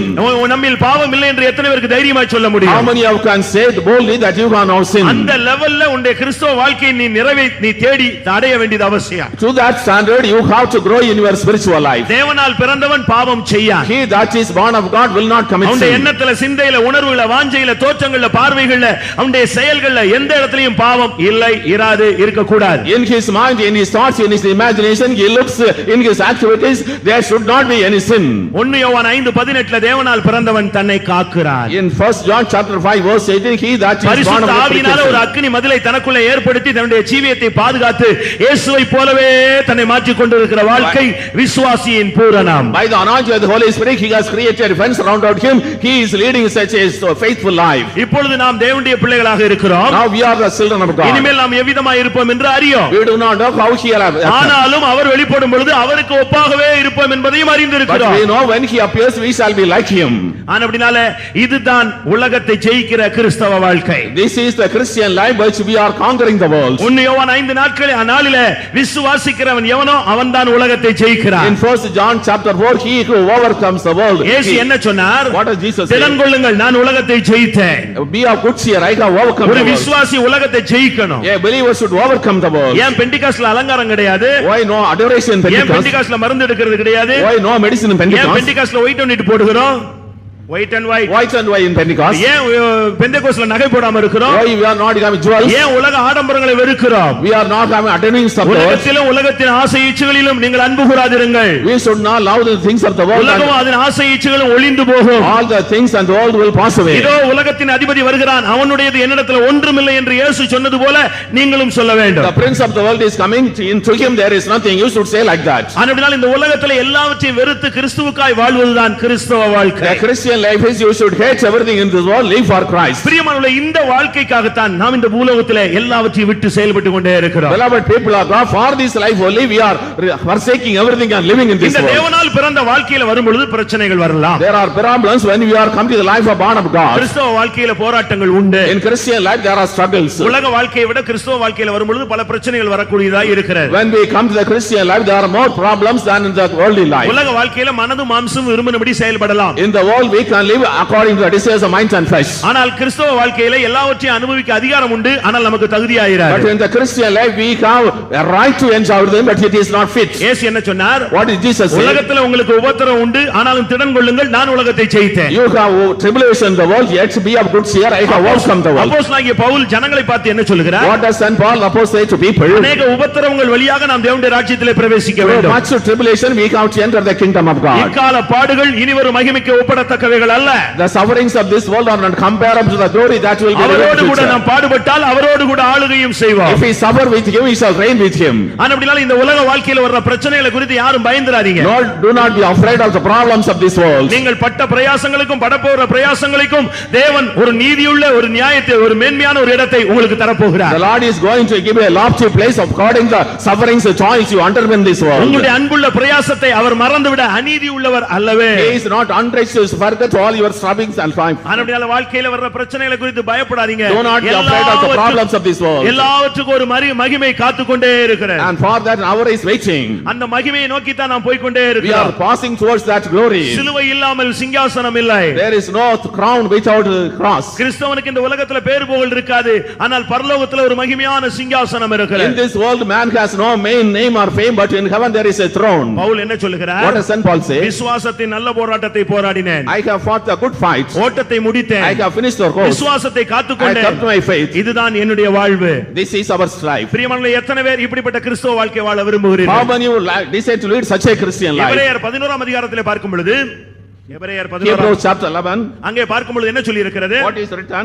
வேறு சிலர் மேன்மையான உயிர்த்தெழுதலை அடையும்படிக்கு Some people to obtain better resurrection, விடுதலை பெற சம்மதியாமல் வாதிக்கப்பட்டார்கள். they suffered without decided deliverance. மேன்மையான உயிர்த்தெழுதல். Better resurrection. பிரியமானவர்களே, இந்த உலகம் காணக்கூடியதெல்லாம் சீக்கிரமாக அழிந்து All போகக்கூடியது. the things we see in the world pass away soon. ஒரு மேன்மையான மகிமையான தெய்வீகமான ஒரு தேவனுடைய தேசம் ஒன்று காத்து கொண்டிருக்கிறது. A glorious land, very happy land is waiting for us. இந்த உலகத்தில் வர்ற பாடுகளை குறித்து நீங்கள் பயந்து திகைத்து விட வேண்டாம். கர்த்தர் உங்களுக்கு அருள் செய்ய உதவி செய்ய அவர் ஆயத்தம் உள்ளவராய் இருக்கிறார். Do not be troubled and afraid of the problem of the world. God is able to help you. நீ போகிற பாதையில எல்லாம் அவர் உன்னோடு கூட வருவார். You know, whatever path you are going, God is accompanying நீ you. உட்கார்ந்திருந்தாலும் எழுந்திருந்தாலும் அவர் உன்னோடு கூட வருவார். Even though you are sitting and getting up, the Lord is coming with you. விடியற் காலத்து செட்டைகளை அடித்து உயர எழும்பினாலும் அங்கேயும் அவருடைய கரம் உன்னோடு கூட Even இருக்கும். though you are flapping your wings and going up, God is present நீ with you. பாதாளத்துல படுக்கை போட்டாலும் அங்கேயும் அவருடைய கரம் உன்னை பிடிக்கும். Even though you are laying in the bed, the hell, the God's hand will cancel. பாடுகள், நெருக்கங்கள், வேதனைகள், கண்ணீர்கள்ல போகிறவர்கள் பயந்து துக்கப்பட்டு பின்வாங்கி விட வேண்டாம். When we are passing through sufferings, affliction, difficulties and agony, do not be afraid and turn back. உலகத்தின் முடிவு பரியந்தம் சதா காலங்களில் உங்களோடு இருக்கிறவர் என்று சொன்னவர் இன்றைக்கு உங்களோடு இருக்கிறார். He who spoke, I am with you, even in the always, he is always with you. யாரும் பதைத்து திகைத்து பின்வாங்கி போக சிந்தையிலே இடம் Do not be கொடுக்காதீர்கள். afraid of going back and hurried and very troubled. உன்னால முடியலன்னு சொல்லு, கர்த்தர் உனக்கு உதவி செய்ய காத்து கொண்டிருக்கிறார். Say, it is not possible for me, God is helping you. எப்பொழுது நீ முடியவில்லை என்று சொல்லுகிறாயோ அந்த நேரத்துல எல்லாம் உனக்கு உதவி செய்ய அவர் விழித்துக் கொண்டே இருக்கிறார். Whenever you say, I can't, God is ever ready to help you. நீ உன்னை இஸ்ரவேலை காக்கிறவர் உறங்குறதும் இல்லை தூங்குறதும் இல்லை. He that keeps Israel neither slumbers or sleeps. உன்னுடைய எல்லா தேவைகளுக்கும் அவர் சம்பூர்ணமான நிறைவுள்ள தேவனாக He இருக்கிறார். is an all over rich God to satisfy all our needs. ஆனபடியால் இந்த மாலை கூட்டத்துல கடந்து வந்த யாரும் பதைப்போடு திரும்ப வேண்டாம். சந்தோஷத்தோடு தைரியத்தோடு நீங்கள் திரும்பி செல்லுங்க. All the people who came to the evening this did not return empty handed, go with return joy and peace. நீ அப்போஸ்தல ஐக்கியத்திலே இணைத்துக்கொள். You join with apostolic fellowship. மெல்கிசேதேக்கின் முறைமையிலே உன்னை இணைத்துக்கொள். You have the fellowship apostolic order. Melchizedek order. அந்த அஸ்திபாரத்திலே உன்னை நீ இணைத்துக் கொள்வாயாக. You join with that foundation. அந்த அஸ்திபாரத்திலே நீ மாளிகையாக கூட்டி கட்டப்பட்டால் நீ பிரதிபலனை பெற்றுக் If கொள்வாய். you are built upon as a mansion, you will receive the rewards. நீ தேவனால் பிறந்தவனாக நீ வாழ்ந்து காட்ட வேண்டும். You should live as a man born of God. இயேசு சொன்னார், என்னை கண்டவன் பிதாவை கண்டான். Jesus, oh, he that see me has seen அதுபோல God. ஒவ்வொரு தேவனுடைய பிள்ளைகளையும் காண்கிறவர்கள் இயேசுவை பார்க்க வேண்டும். Everyone he sees the child of God should see Jesus. இந்த உலகத்திலே உனக்கு இயேசுவை தவிர வேற ஒன்றுமே தேவையில்லை என்பதை நீ சிந்தையில கொண்டு வர You வேண்டும். should bring in your mind, in this world you need nothing except Jesus Christ. இயேசு மாத்திரம் போதும் என்ற நினைவோடு நாம் இந்த கூட்டத்தை முடிக்க போகிறோம். And we are going to end the meeting with the saying that we are going to become like Christ. நான் உங்களுக்கு ஒரு சிறு சம்பவத்தை சொல்ல விரும்புகிறேன். ஒருவேளை உங்களுக்கு தெரிந்திருக்கலாம். I want to narrate a small incident. அதை நான் अनेक இடங்களில் சொல்லி வருகிறேன். இங்க சொன்னா எனக்கு தெரியாது. I don't know whether I have already told. ஒரு இடத்துல 10 மிஷனரிகளை பிடித்து தண்டிக்கும்படியாக கொண்டு போய் விட்டார்கள். In one place they caught 10 ministries and brought to punishment. அவர்கள் இயேசுவை குறித்து பல இடங்களில் காடு மேடுகள்லாம் சொல்லிக் கொண்டே வந்தார்கள். They were telling about Lord Jesus Christ in the forest and hilly places. சொல்லக்கூடாது அப்படிலாம் அவங்களை தடுத்து பார்த்தாங்க. ஆனா அவங்க தொடர்ச்சியா சொல்லிக் கொண்டே வந்தபடினால கடைசியாக ஒரு இடத்துல அவர்களை பிடித்து விட்டார்கள். They prevented telling about Jesus. Anyhow they were continuously telling, they were got in a place. இதை விட ஒரு பெரிய ஆடிட்டோரியத்துல அந்த 10 பேரையும் கொண்டு போய் நிறுத்தினார்கள். They were placed in a bigger auditorium than this. அந்த இடத்துல நின்று வைத்து They were standing. ஒரு தலைகளை சீவக்கூடிய ஒரு மனுஷனை கொலைகாரனையும் கொண்டு வந்து நிறுத்தினார். A person who is removing the heads, slaughter was brought. அது பழைய ஏற்பாட்டிலும் சரி பல தேசங்களிலும் இப்பொழுதும் அந்த தண்டனை இருக்கிறது. Even that punishment, the Old Testament, even in New Testament it places. அவன முதல் மனுஷனை பார்த்து சொன்னார்கள். The first person to told him, உனக்கு இயேசு வேண்டுமா? do you want Jesus? உனக்கு உயிர் வேணுமா? Or you want life? இயேசு வேணும்னு சொன்னா நீ சாக போகிறாய். If you say I want Jesus, you will die. உயிர் வேணும்னா உனக்கு ஒரு சான்ஸ் கொடுக்கிறோம், இந்த தேசத்தை விட்டு ஓடி போயிடு. If you say I want life, you will have a chance, you will run away. அவன் சொன்னா எனக்கு இயேசு தான் வேணும், நான் உயிர் வாழ விருப்பப்படலன்னு சொன்னான். He said I want Jesus, I want to live. உடனே அவனுடைய கழுத்தை சீவிட்டார். He was beheaded. அவன் அப்படியே துடித்து கீழே விழுந்துட்டான். He was falling down in the mud. இப்படியே வரிசையாக ஒவ்வொருத்தலையா கேட்டுக்கொண்டே வந்தார். One by one everybody was falling down. எட்டாவது மனுஷன் கேட்டபோது அவன் சொன்னான், எல்லாரும் இயேசுவை பார்க்க போயிட்ட பிறகு நான் என்ன வாழ்ந்து நானும் சாகுறேன். 8th person told, everybody has gone to Jesus, why I want to only, I will die. ஒன்பதாவது மனுஷனையும் அவங்க துண்டித்து விட்டார்கள். Even the 9th person was killed. Last ஒரே ஒரு ஆள் நின்று கொண்டிருந்தார். Finally one person was standing. ஒரே ஒரு ஆள் நின்று கொண்டிருந்தார். Only one person was standing. கடைசியா சொன்னாங்க, பாரு 9 பேர் இயேசு வேணும்னு செத்து போயிட்டான். 9 people died trusting on Jesus. நீ என்ன சொல்ற? What you say? உனக்கு உயிர் வேணும்னா உனக்கு ஒரு சான்ஸ் தர்றோம். If you want to live, I give you a chance. அநியாயமா லைஃபை இழந்துறாத. Do not live your life in an unjust way. ஒரு ஆசீர்வதிக்கப்பட்ட வாழ்க்கையை நீ இழந்துறாத. Do not lose a blessed life. உன் குடும்பத்தை பார்க்கணும். You should look after the family. உன்னுடைய பிள்ளைகளை பார். You look at the children. ஏன் இந்த சிறு வயசுல நீ சாகணும்? Why you should die at the young age? இப்படிலாம் அவனை பார்த்து பேசின உடனே அவனுக்கு உயிர் மேல கொஞ்சம் ஆசை வந்து. He had a love upon the life. அந்த ஆசையில Because of that, let's say, என்னை தயவு செய்து விட்டுருங்க, நான் இனிமே இயேசுவை பத்தி பேசலன்னு. I will not speak about Jesus hereafter. ஜனங்கள் எல்லாம் ஒரே கூச்சல், இவன் ஒருவன் தான் உண்மையான மனுஷன். All the people shouted, he is the true man. இவன் தான் தெளிவான புத்தியோடு இருக்கிறான். He is sober minded. பரவாயில்ல, நான் ஞானமாக நடந்து கொண்டாய். He behaved wisely. பரவாயில்ல, இவன் இயேசு வேண்டாம் என்று சொல்லிவிட்டான் என்று எல்லாரும் கத்த ஆரம்பித்தார். All the people shouted, he had denied Jesus. எல்லாரும் கத்தி முடியும் பொழுது When all the people திடீர்னு அந்த கூட்டத்துல இருந்து ஒருத்தன் கத்துனான். A person among the group shouted. இவன் சொன்ன அந்த இயேசு வேண்டாம் என்று சொன்னானே, வேண்டாம் என்று சொன்ன இயேசு எனக்கு வேணும்னு ஒருத்தன் கத்துனான். He denied that I don't want Jesus, but that's Jesus I want. எல்லா கூட்டமும் அவனை திரும்பி பார்த்தது. All people looked at him. யாரு இந்த சாக போற மனுஷன், இவனே சாவு வாழ்வு வேணும்னு ஓடி விட்டான். He is desiring love and running away. 9 பேரை கொண்டிருக்கிறோம், ஒருத்தன் வேண்டாம்னு இருக்கிறான். இப்ப திடீர்னு ஒருத்தன் வந்து எனக்கு இயேசு வேணும்னு கத்துறான். 9 persons are killed, but he said I don't want to live, but a person says I want Jesus. யாருன்னு திரும்பி பார்த்தார். They looked at him. இந்த 9 பேரையும் தலையை சீவனானே, அவன் தான் அங்க இருந்து கத்த ஆரம்பிச்சான். The person who was killing, beheading the 9 person, he அந்த இயேசு started. வேணும் வேணும் வேணும்னு கத்த ஆரம்பிச்சான். He shouted, I want Jesus, I want Jesus. எல்லாரும் சொன்னாங்க, இவன் 9 பேரை கொன்னுட்டு கடைசில இவனுக்கு பைத்தியம் பிடிச்சிருச்சு. You killed 9 people, are you mad? எவ்வளவு புத்தினமானால் 9 ஆளு இவன் தான் கொன்றிருக்கான். What a foolish man, you killed 9 people. அநியாயமா நீ சாக போகிறாய்ன்னு சொன்னாங்க. You are going to die in an unjust way. அவன் சொன்னா, நான் இயேசுவுக்காக சாக ரெடியாக இருக்கிறேன். I am ready to die for Jesus. உடனே கேட்டாங்க, என்ன நடந்தது, ஏன் உனக்கு திடீர்னு இப்படி ஒரு சிந்தை வந்துருச்சு? What happened to you? Why you have this idea? அவன் சொன்னா, He said, நான் இந்த இடத்துல வந்து நின்ற பொழுது when I was standing in this place வரிசையா 10 பேரை நிறுத்திருந்தீங்க. and you were still seated 10 person. முதல் ஆளை கொல்லும் பொழுது நான் அப்படியே வானத்தை ஏறெடுத்து பார்த்து அவனை கொல்றதுக்கு ட்ரை பண்ணேன். When I killed the first person, I looked up and saw. அப்படி வானத்தை நான் ஏறெடுத்து பார்க்கும் பொழுது வானத்துல 10 கிரீடம் நின்று கொண்டிருந்தது. In heaven 10 crowns were remaining. முதல் மனுஷனை நான் கொன்ன உடனே When I killed அவன் உயிர் சந்தோஷமா போய் ஒரு கிரீடத்தை வாங்கிட்டு போயிருச்சு. When I killed the first person, his life went and got a crown. இப்படி நான் ஒவ்வொருத்தனையா கொல்ல ஒவ்வொருத்தனும் போய் அந்த கிரீடத்தை வாங்கி சந்தோஷமா மேல போயிட்டான். When I was killing everybody was going to receive the crown and went up joyfully. ஆனா இப்போ இவன் வேண்டாம்னு சொல்லிட்டான். அந்த கிரீடம் வெயிட் பண்ணுது, எனக்கு அந்த கிரீடம் வேணும்னு சொன்னான். But he denied now that crown is going up. I want that crown. இவன் வேண்டாம்னு சொன்ன அந்த இயேசுவும் இவன் வேண்டாம் என்று சொன்ன அந்த கிரீடமும் எனக்கு தேவை என்று சொன்னான். Jesus whom he denied, the crown he denied and I want. எத்தனை பேருக்கு அந்த கிரீடம் வேண்டியிருக்கு? How many of you want that crown? எத்தனை பேருக்கு அந்த இயேசு வேண்டும்? How many of you want that Jesus? விசுவாசத்தின் நல்ல போராட்டத்தை போராடினேன், ஓட்டத்தை முடித்தேன், விசுவாசத்தை காத்துக்கொண்டேன். இது முதல் நீதியின் கிரீடம் எனக்காக வைக்கப்பட்டிருக்கிறது. எனக்கு மாத்திரமல்ல, அவருடைய பிரசன்னமாகுதலை விரும்புகிற யாவருக்கும் தேவன் அதை கொடுப்பார். I have fought a good fight. I have finished my course. I have cut my point. Henceforth the crown of righteousness is kept for me, not only for me. Everybody who is living this life will receive it. பிரியமானவர்களே, எத்தனை பேருக்கு அந்த இயேசு வேண்டும், அந்த கிரீடம் வேண்டும்? How many want Jesus and Hallelujah. Hallelujah. வேண்டும் என்று சொல்லுகிறவர்கள் எல்லாம் கண்களை மூடி முழங்கால் படியிடுவார். Those who say I want, close your eyes and kneel down. எனக்கு இந்த உலக வாழ்க்கையில வேற ஒன்றுமே வேண்டாம், இயேசு மாத்திரம் போதும். I don't want anything in this world life. I want Jesus alone. இந்த உலகத்துல மேன்மை, மதிப்பு, மரியாதை, தெய்வீகம், இந்த உலகத்துல உள்ள எந்த ஆசா பாசங்களும் எனக்கு தேவையே இல்லை. I don't want any degree, title, fame or name in this world.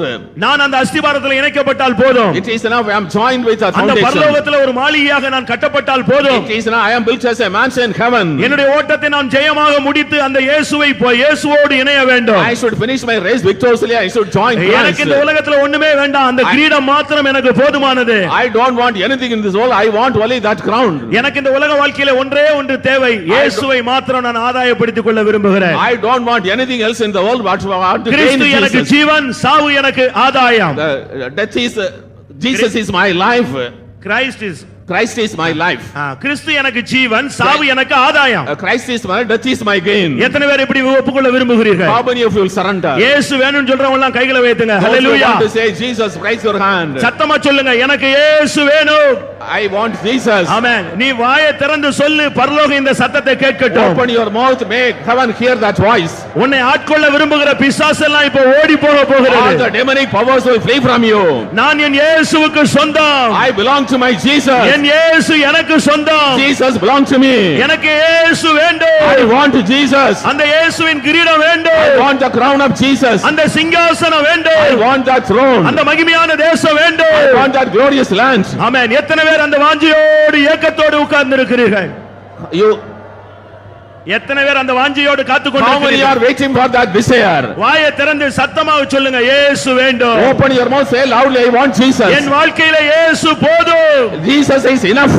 ஆமென். கர்த்தர் உனக்கு போதுமானவராய் வெளிப்படுவார். The Lord will be all sufficient God. நீ ஏன் கலங்குகிறாய்? Why are you troubled? நீ ஏன் தியங்குகிறாய்? Why are troubled? நீ ஏன் சோர்ந்து Why போகிறாய்? are fainted? ஓ, உன்னை பலப்படுத்துகிற கிறிஸ்து இப்பொழுது கடந்து வந்திருக்கிறார். Jesus Christ who is strengthening you is walking in your midst. என்னை பலப்படுத்துகிற கிறிஸ்துவினாலே எல்லாவற்றையும் செய்ய எனக்கு பலன் உண்டு. I can do everything through Christ who strengthens me. நான் எந்த சூழ்நிலையிலும் பின்வாங்கி போக மாட்டேன். In whatever situation I will not go back. நிகழ்காரியமோ வருங்காரியமோ வேற எந்த கிறிஸ்துவின் அன்பை விட்டு என்னை பிரிக்க மாட்டாது என்று நிச்சயித்திருக்கிறேன். Present things or the future things, whatever, it cannot separate me from the love of Christ. I am definite. வியாதியை கண்டு பயப்படாத. Don't be afraid of sickness. பிசாசை கண்டு பயப்படாத. Don't be afraid of ills. பிரச்சனைகளை கண்டு பயப்படாத. Don't be afraid of problems. வாயை திறந்து சொல்லு, இயேசு போதும். Open your mouth and say, Jesus is எனக்கு enough. இயேசு வேண்டும், இயேசு போதும். I want Jesus. Jesus is enough. இந்த உலகத்தில் எனக்கு வேற ஒன்றுமே வேண்டாம். Except Jesus, I don't want other thing. இயேசு போதும். Jesus is enough. பிரியமானவர்களே, கண்களை மூடி வானத்தை நோக்கி பாருங்கள். உங்களுக்காக ஒரு மகிமையின் கிரீடம் காத்துக் கொண்டிருக்கிறது. A crown of glory is waiting for you. Look at the sky. ஹalleluya. இயேசு வருவார். Jesus will come. இயேசு வருகிறார். Jesus will come. இயேசு வரப்போகிறார். Jesus is coming. எல்லாரும் சந்தோஷப்பட்டு களி கூறுங்க. Let us be glad and rejoice. ஆவியானவர் நம்முடைய மத்தியிலே களி கூறட்டும். May the Spirit of God rejoice in our midst. Hallelujah. Hallelujah. Hallelujah, hallelujah, hallelujah, hallelujah, hallelujah, hallelujah, hallelujah, hallelujah. Praise the Lord, praise the Lord, praise the Lord, praise the Lord. Beloved, இன்று ஒரு ஆசீர்வதிக்கப்பட்ட ஒரு நாள். this is a blessed today. ஆவியானவர் எல்லா சபைகளிலும் இறங்கி கொண்டிருக்கிற ஒரு நேரம். This is the time when the Spirit of God is in all the churches. யாரும் தயவு செய்து கண்களை திறந்து விட வேண்டாம். Don't open your eyes. கண்ணை திறந்தா மனுஷனை பார்ப்பாய், கண்ணை மூடினால் தெய்வீக சக்தியை நீ If you உணர்வாய். open your eyes, you will see men, but if you close your eyes, you will see the divine power. இன்னைக்கு ஒரு 10 நிமிஷம் உங்களுக்கு டைம் கொடுக்க போகிறோம். 10 minutes is given to you. ஆவிக்குரிய வாழ்க்கைக்கு எது தேவையோ இப்பொழுது அது உனக்கு கொடுக்கப்பட போகிறது. What is needed for your spiritual life, it will be given to you.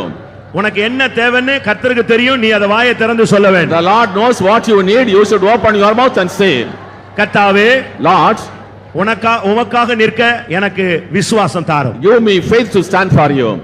உமக்காக பிரகாசிக்க எனக்கு ஒரு வல்லமை தாரும். Give me power to shine for you. உமக்காக வாழ ஒரு தெய்வீக சக்தியை தாரும். Give me a power to live for you. உங்களுக்கு என்ன வேணும்? What do you want? ஒரு மனுஷனை பார்த்து இயேசு கேட்டார், உனக்கு நான் என்ன செய்ய வேண்டும்? To a man, Jesus asked, what do you want to do for me?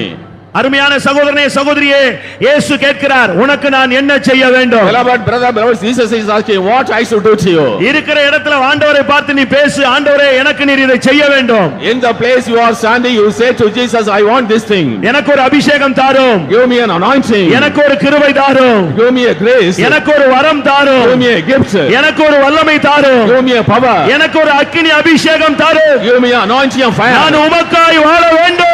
I worship God like you. Hallelujah, hallelujah. Praise the Lord, praise the Lord. Oh, rabakatura balia, rabakatura. Praise the Lord, praise the Lord. Praise the Lord, Hallelujah, praise the Lord, praise the Lord. Praise the Lord, praise the Lord, praise the Lord. Hallelujah, Praise the Lord, praise the Lord. Praise the Lord, praise the Lord.